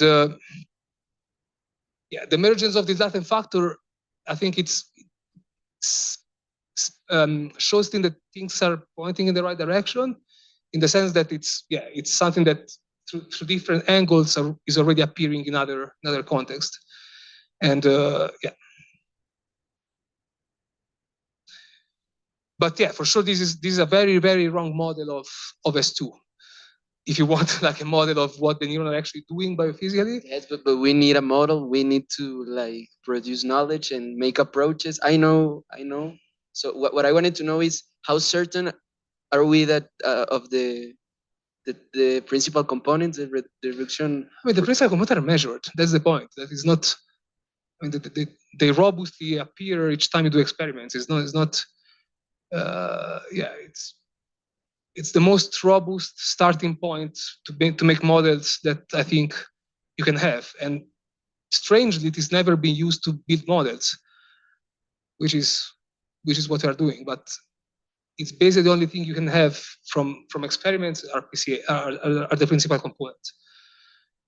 And so in my previous research, I was doing the other way around. I was building network structure to get desired dominant dynamics, which are the dynamical system analog of principal component. If you go to the dynamical system, they call them dominant directions.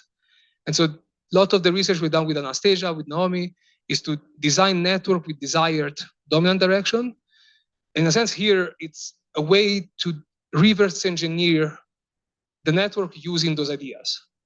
And yeah, then I think, I mean, how relevant is this for the actual model? Again, it's, who knows? It's, but there are many experiments we can do to test it, including shutting down neuron with autogenetic, including changing tasks, including kind of checking how close is the distribution of mixed selectivity in the neuron we measure as compared to the prediction of the network. So I think the nice thing of this model is that there is a lot of degree of freedom that I'm not showing here, but there is a lot of degree of freedom in this matrix U, mostly, that allows you to test a lot and then to compare with data. So I think this is what we're starting to do and what's next, essentially. And this is something you lose completely when you do pure machine learning, because if you learn this network as a black box, then you have no idea what you're learning, essentially. So it's, I don't want to say that there is no way of using machine learning to make reasonable prediction about the brain, but until now, I don't have strong evidence against. Okay, so you have this population dynamics, and the columns of this matrix A are basically the readout of the population, in the sense that if you take the first column, so when I use this notation, this is the first index is free, the second is fixed. So you have the first column of this matrix A. If you project along this column, you get exactly the sensory component. Second column, you get the categorical component. Third column, you get the temporal components. So what's happening here is that if you take the feedback gain associated to this recurrent latent structure and you make it you multiply by 0.9, for instance, then you completely shut down this representation and get something that's maybe a little bit sensory, but very weak.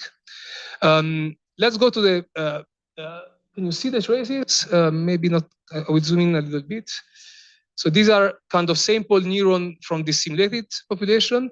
And as you can see, when you are in standard tasks, you have neurons that are very categorical, neurons that are a mixture of temporal and sensory, purely temporal neurons, purely sensory neuron, neurons that respond with inverse dynamics. And so basically everything that was measured in S2 arises very naturally by this model when you look at the single neuron level. So you have this kind of beautiful continuum of more or less mixed, more or less pure neurons. And when you shut down attention, you have something similar, but without categorical neurons at all.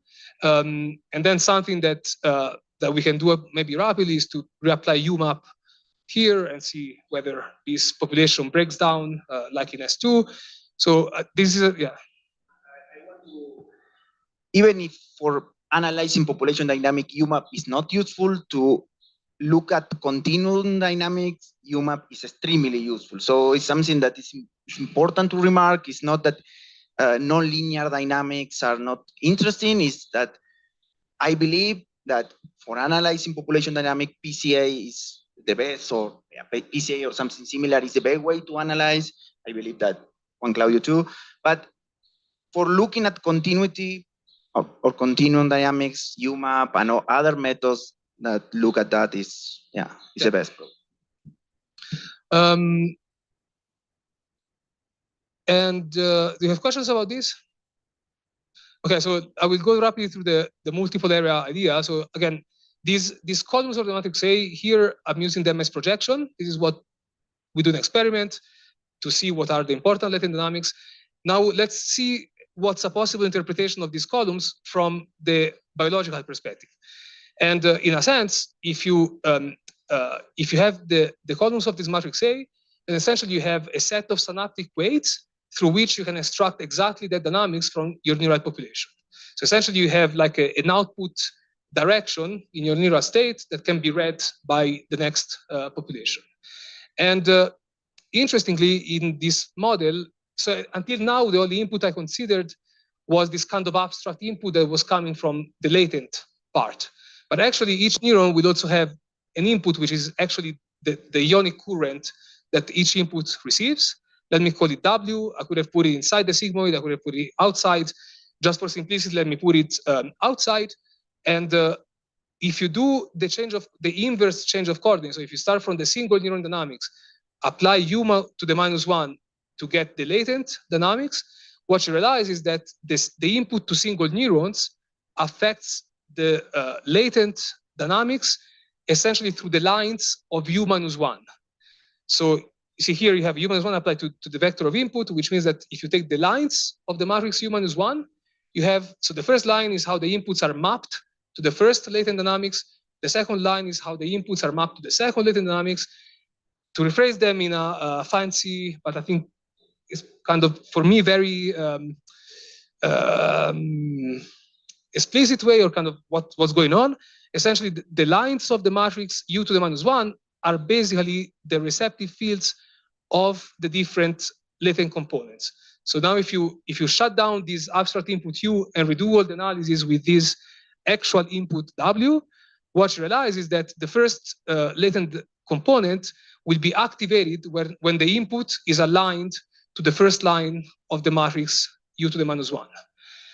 So basically what I'm saying is that now if I abstract this in a way that I clearly drew 2 days ago for the first time, which is this figure here, is that if you have now 2 different populations, each population will have essentially, the first population will be a input matrix B prime, an output matrix A prime. The second population will have an input matrix B prime prime, or B second, and an output matrix A second. And now the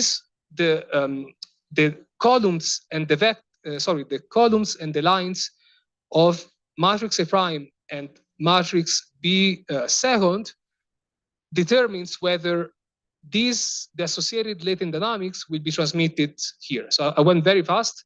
I will repeat. So if you take the jth column of the matrix A, this jth column gives you the readout for the jth latent dynamics inside this population. So if you put a vector of snaplet weight that is exactly this column, then what you're extracting is these latent dynamics. And the ith line of, so let me call it yj prime. So the ith line of the matrix B second is the one that excites the dynamics of the ith latent component of the second population. And so what happens is that if this vector here, let's imagine, let me draw it like this, and this vector here are aligned, if these two vectors are aligned, then basically we have a transmission. So let me do it in green. So the green case is when this vector here is aligned with this vector here, then in this case, you have an information transmission from the jth latent component to the ith of the first population to the ith latent component of the second population. Whereas if for some modulation reason, these vectors are not aligned, so the red case, then there is no information transmission from this latent component to this latent component. So in a sense, what I'm saying is that this provides a very elementary in the sense that it's only linear algebra. It's only changing the orientation of a subspace to completely reorganize which computation, in the sense of which latent component of a neural population is transmitted and then processed by the ith latent computation of a second neural population. Yeah. So I have a question. Here the output of the first area doesn't changes the latent factors of the other one, right? Okay, so I mean, if there are no fast, I think it's related to what we're briefly discussing. So if the anatomy or the actual connectivity is such that let's say the fast or let me say it fast. So the fast with respect to the time scale of a stimulus we are trying to process. So if you fix, let's say, 1 second time scale, and you realize that for sure there will be connection between these two areas. But if these connections goes through too many synapses or goes through too slow structure, so that in the 1 second time scale of the stimulus, they cannot really affect the dynamics of these nodes, then the answer is no, in the sense that you can reorganize these vectors without affecting these ones. If the two areas are close, or if you have a lot of fast connection between the two areas, then basically they behave like a single area. And I think this fraction in the brain in area, it's always an artificial step. I mean, the brain is a continuum. Then you can say this is motor, this is whatever, but it's mostly a continuum. So how we break for the moment is mostly based on the anatomy and the known role of neurons, what happens when you are in a task, you measure the response, more or less you realize you are in that area. But from a signal processing computation perspective, I think it depends a lot mostly on the time scale at which you look at the dynamics. So, because if you look at the whole day dynamics, then the brain is a whole, is one area. It doesn't really make sense to look at the brain as a, I mean, if you look at the sleep-wake cycle or very high-level cognitive processes, then you have one area, which is probably your whole body, I would say. If you look at short time scale, then it makes sense to break down the processes, the computation in a way that, essentially can make this computational primitive pops up.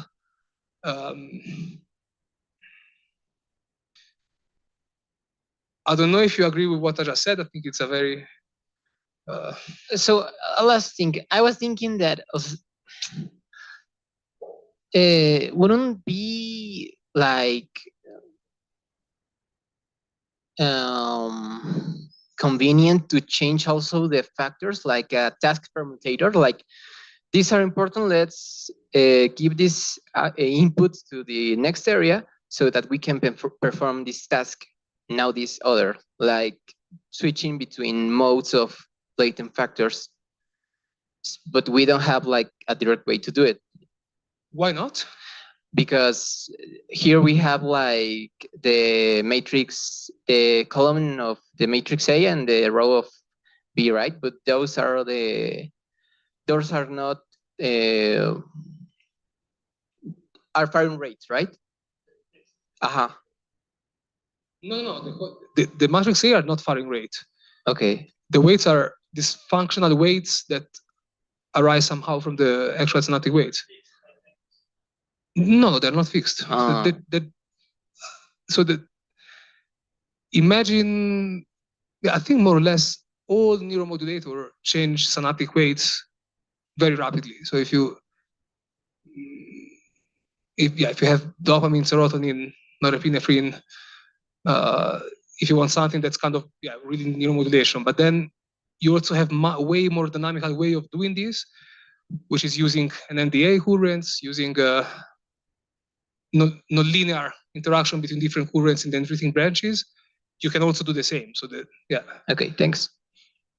Well, something important from this model is that only some, well, we have seen a lot of time in several experiments that only some latent dynamics or some dynamics go from one area to other one. So if you go to more higher hierarchical area, in the sense that you go, for example, from parietal areas to frontal areas, some dynamics appear or some other ones disappear in one area that are not in the other one. So perhaps for Alessio this is kind of obvious, but for it's not that all the areas are going to have sensory responses, and all the areas are going to have memory, and all the areas are going to have decisions. So not all the brain areas has the same information, and this kind of model might be useful for start to understanding how something communicate and other things don't communicate, because there are experimental data that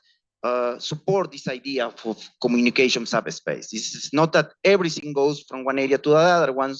Special subspace are communicated from one area to the other one, but most of the other information is not communicated. So in a sense, I mean, again, it's a continuum, but there are many evidences that there is a hierarchy of the time scale of the computation that are done by different area of the brain. So the closer you are to sensory stimuli, the faster is the computation, the lower is the memory, the more linear and less abstract is the network. And as you go deeper and deeper, you get slower and slower and slower and more abstract dynamics. And all of this is compatible with the way that, okay, you have this kind of organization, but at the same time, there is also natural information pathway that goes from fast to slow.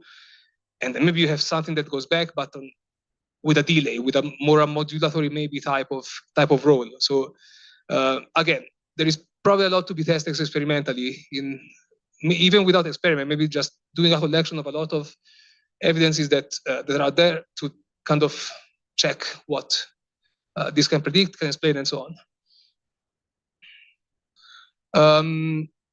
Okay, so basically this kind of upgating mechanism, it can be connected to time scale, to the geometry of the different area, and so on. And if you're still with me, 5 more minutes, and if you don't have more questions, this will be just a slide that will go very fast, or maybe we skip it. Should I skip it? No? Okay. I will try to go fast. So very fast. So this is what I really, not really reading. I'm very good at looking at figures of paper, but no, just joking. But I read a lot of them in these days. So I opened a lot of papers that Roman passed me about motor behavior and what happens in the motor cortices. And the things are kind of very rich. And there is kind of a very coherent picture across various of these papers. I'm just putting 2 of them. there is another one that we can get. Maybe it's a little bit more interpreted, but these two are very, very clear. So what these two papers are showing is that in two different motor tasks, so one is reaching movement with a preparation step, and the other is generating a periodic movement with the arm, still in monkeys. And what they show is that both for reaching movement and for this, the following happens. So first of all, for reaching movement, the preparatory part of the movement, so when the monkey is ready to do the movement, but still not start to actually do it, what happens in M1 is that this neural state goes to a specific point in the state space, and these points creates a categorical representation of the direction that the monkey will perform. So if during the preparation you have attractors kind of in M1, and each attractor represents the direction that the direction of movement that the monkey will perform. Note here that this is experimental data, and it's not modeling at all. All of them is 100% experimental. There is no network that can reproduce this. For Hugo, I think then I thought back, and it's actually, yeah. Well, I think yeah, but that's another thing. Then when the movement starts, independently of whether it's this angle, this angle, this angle, or this angle, the trajectory of M1 is always the same in the sense that it's always a clockwise rotation in the state in the neural state space, happening along a very specific subspace. And when you look at the behavior of M1 during different angles, it's just the same trajectory rotated to a new subspace, which is again in line that essentially, if you consider this to be the computational primitive of a straight arm movement, essentially what you're saying is that just use the same computational primitive, reoriented it, and use a readout for the population that allows you to actually transform it into movement. Okay, and what they show in this paper is that if you use this strategy, not only you are recycling the same temporal dynamics without having to learn each time a new one, but also because of this rotation structure, if you change the readout of the population, it's very easy with the same rotation to get very different phase relationship, say between two muscles. Okay, so the same rotation, changing the readout a bit, allows you to change how you activate your muscle very, very flexibly. So this would be your matrix A in the model I showed you before. And these guys will be the latent dynamics. What they show in this paper, so an important thing of this paper that connects it to this one is that the rotation direction, it's always the same. Okay, so which means that whatever the rotation in this plane, this plane, this plane, they're related by rotation of the whole neural state space, but not by reflections, okay? Because if you make a reflection, you change the, which is says a lot about the network structure, because it means that you must be able to relate dynamics in different parts of the state space by rotations. This connects a lot to what happens here, where they show that if you have two muscle movement, that if you look at them in the EMG space and then do PCA, you get one clockwise trajectory and one counterclockwise trajectory, because they represent one is this movement and one is this movement. So this is not surprising. When you look at how this movement was generated in M1, you realize that they are generated by trajectory with the same orientation, so same orientation in terms of rotation, but different orientation in terms of the subspace where this rotation happens. So I don't know if this paper even cite this one, but basically 6 years later, they're kind of really refining the same geometric idea in M1.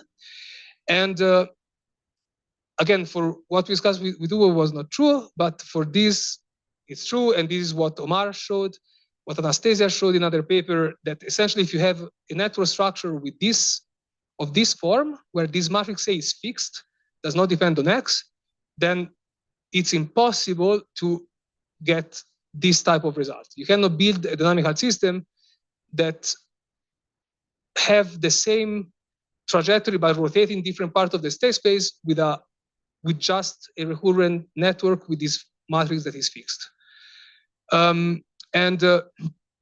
this is what connects to what Rodrigo is doing, another PhD student in Liège that for different reasons started to model, which is the existence, and there is a lot of biological evidences for it, that in the brain we do not only have additive or linear interaction, you also have multiplicative or gain modulation interaction. So you can have this neuron C can also be neuron A, in general can be another neuron. So essentially you have a network in which you have both an adjacency matrix for direct additive communication and an adjacency matrix that that's how a neuron affect a weights between two other neurons, okay? So you have essentially, these are at the algebraic level, this is plus or minus, this is times and division, okay? And I won't give you the details of the model. This is really, yeah, it's a model that, yeah, that I built during these days. But you can trust me that if you allow to have network with these interactions, then it's kind of natural, easy to have a model that, depending on where in the state space you are, you have what happened. What is this? Okay. What happens is that, so let's say state 2 goes high, and the other two are at 0. And in this region, you have a clockwise trajectory, which is this one that converges to this periodic clockwise trajectory. And if instead of having x2 to be large, you have x1 that goes negative, and if you look, the pink purple trajectory is just the green one, but rotated 90 degrees like this. And the yellow one, which corresponds to x2 now, which is small instead of large, this is kind of the mirror, not the mirror, the 100-degree rotation of this trajectory here, and so on and so forth. Okay, so this is just showing that the reason for which people have probably a very hard time training network to reproduce this data is that without this type of interactions, it will be very, very hard that any learning algorithm will find this geometry. And whereas if you allow them, you can build them by hand, or you can kind of force or put some extra constraint in your model in such a way that this type of structure arises naturally. So what I mean is that using a little bit of geometry and, well, mostly geometry and dynamical system idea, one can constrain this model to be already have kind of at least some basic dynamical primitive to already be there.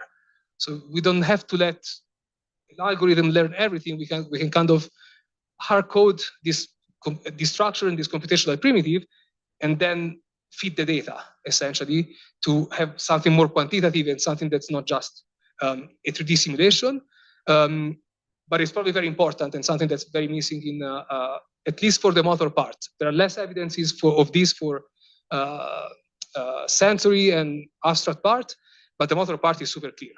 So it's yeah, okay. Discussion. I think I don't want to bore with this. You can read. You have a question? No. Nothing. It's okay. You can read the conclusions, and thanks a lot for staying 2 hours. Thanks a lot, and all the questions.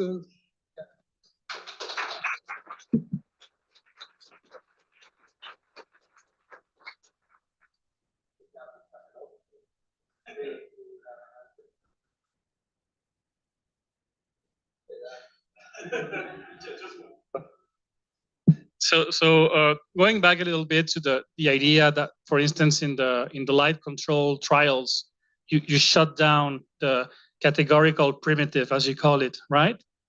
So I mean, it's a hard question maybe, but how do you think this happens? I mean, what determines, or what produces the shutting down of this part of the latent dynamics?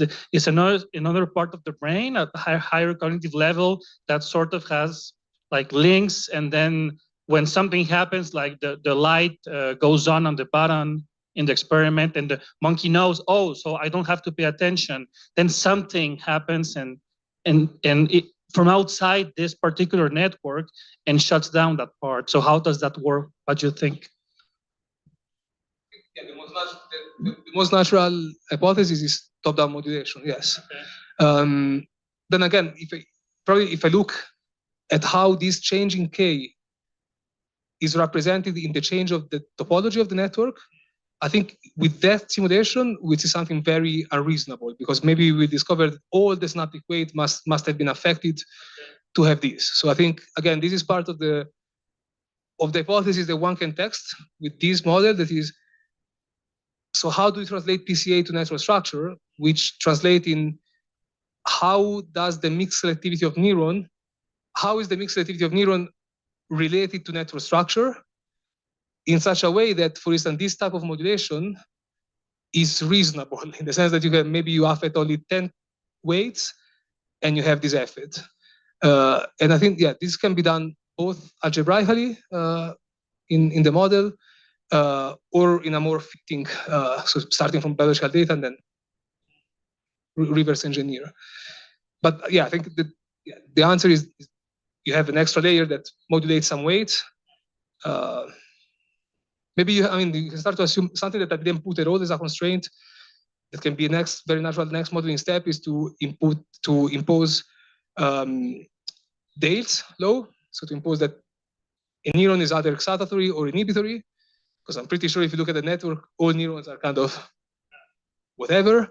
So I think once you start to put more biology in this model, there will be, I think there will be more structure that appears, and yeah.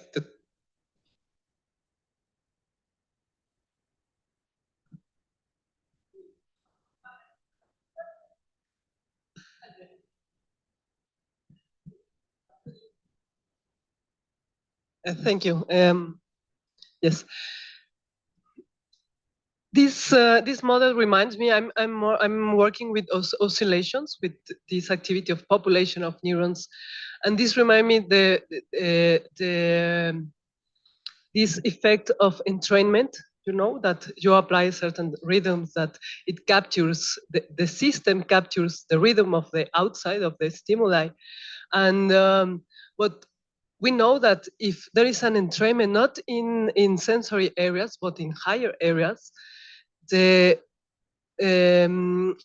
process of the stimuli is much better. That if it's not an entrainment of the phase of the signal. In that sense, what is behind is the up state or the down state of the population of the neurons, and also, for example, the synchronization of different areas is very meaningful in order to establish a different engram or ensemble of neurons that could be contributing to that specific task, right? Yeah. It's not necessary to be interconnected, those regions. A third structure, for example, the thalamus, can be coordinating all that structure. So I find a lot of similarities in terms of biology behind, no? That maybe is higher, that transmission, no? of information at the end. No? In that sense, we know that some rhythms are more likely to be entrained. I mean, it's not the same to entrain the system in an alpha band or in a gamma band. So in that sense, probably that could be add another level of information, no, to the model. So if so yeah, I think you're referring a lot about LFPs and oscillation more at the population level, right? So of course this model has, for the moment, doesn't have anything related to that type of population activity, that is LFPs and really large scale electrical signals. I think it would be a fantastic step to understand how to connect rate-based models to larger scale oscillation in electric fields. But the top-down signal that you were talking before may be through LFP. You're not talking about top-down signal. It's more about inter-area synchronization and the fact that you have. No, but during the light control task that before was asking. Yeah, Juan Claudio, I was saying that some of the ideas of how to modulate, you yeah, you were saying a lot of things how to modulate these gains. Some of this idea might be through oscillation. I don't know.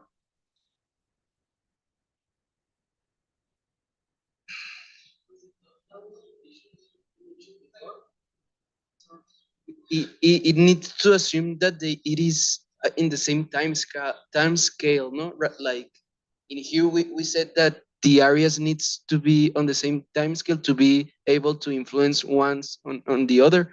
So if we are saying that the modulation in the light task is because of top-down modulation and probably coming from higher areas, is because these higher areas are on the same having an activity on the same time scale than the other areas participating in the processing, right? So that's where the LFP may come in. Like it doesn't need to be on the same time scale if it is LFP.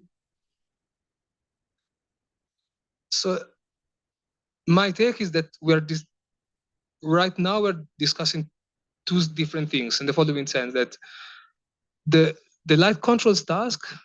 So you see, you have 2 to 4 seconds, and the button is lit what, before or after the probe is lowered? The light control button is lit on before or after the probe is lowered? Right after, I guess. So essentially, I mean, you have 2 seconds at least between the time in which the button is lit and the actual task starts. So 2 seconds is, I think, it's pretty a lot of time for prefrontal cortex to sense some bath of spike, or probably spike, not really neuromodulators, to this area to shut down the type of latent dynamics. I don't really see how LFP can really be related to this for the following reason: that so LFP can be related to, but I think then I go back to your question. So in terms of attention, I think LFPs are too broad. I mean, particularly in this setting, so you are shutting down one latent component. You're not shutting down the whole area. I mean, you're shutting down one specific latent component of a population that has many latent components. And I don't really see how you can do it reliably with such a broad spatial scale signal like an LFP. You don't have enough.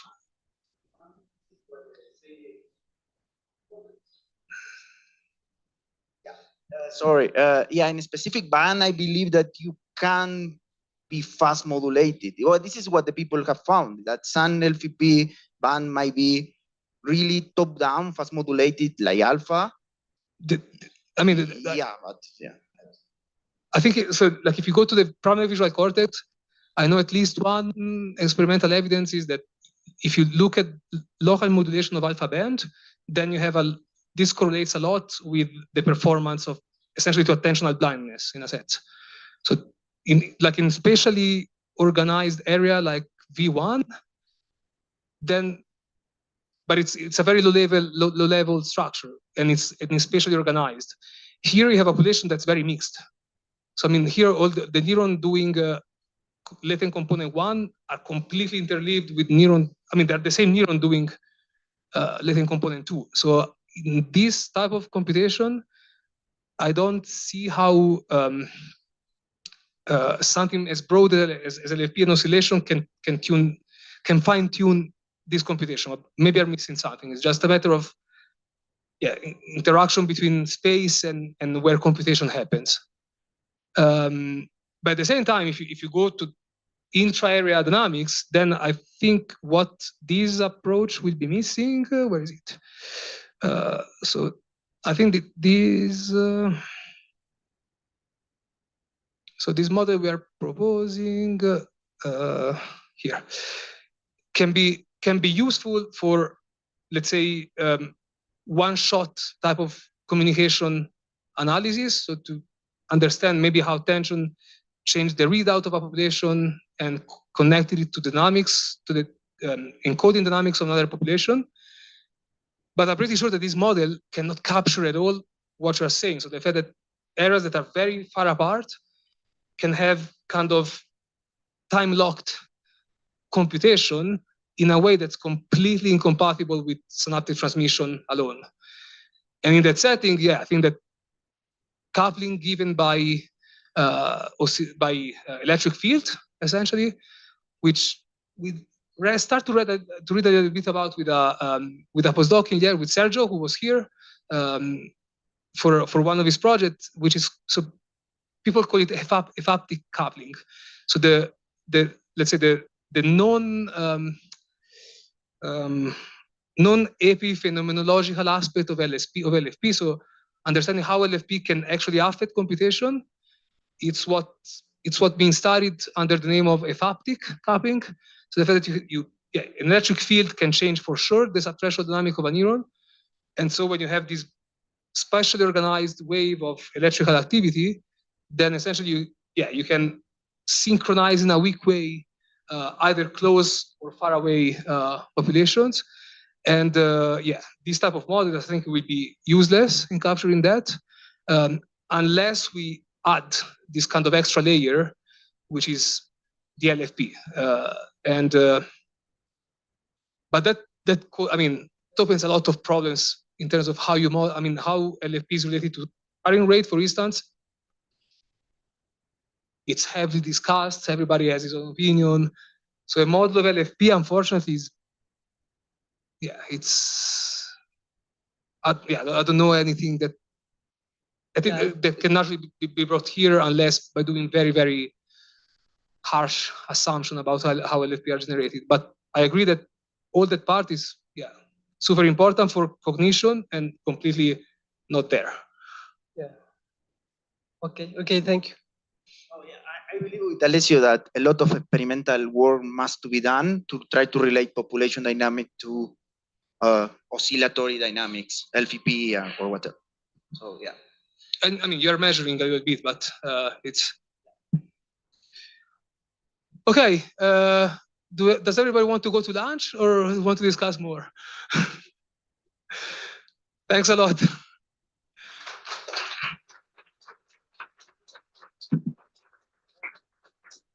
Muchas gracias a todos por estar y bueno, nos vemos en la próxima, que creo que va a ser en 2 semanas, porque aunque creo que va a ser online, o no estoy seguro. Pero bueno, ahí Marco ya enviará los datos para la próxima reunión. Esta fue como una extra por la presencia de Alessio. ¿Okay? Muchas gracias a todos. Y volvé a seguir, Alessio.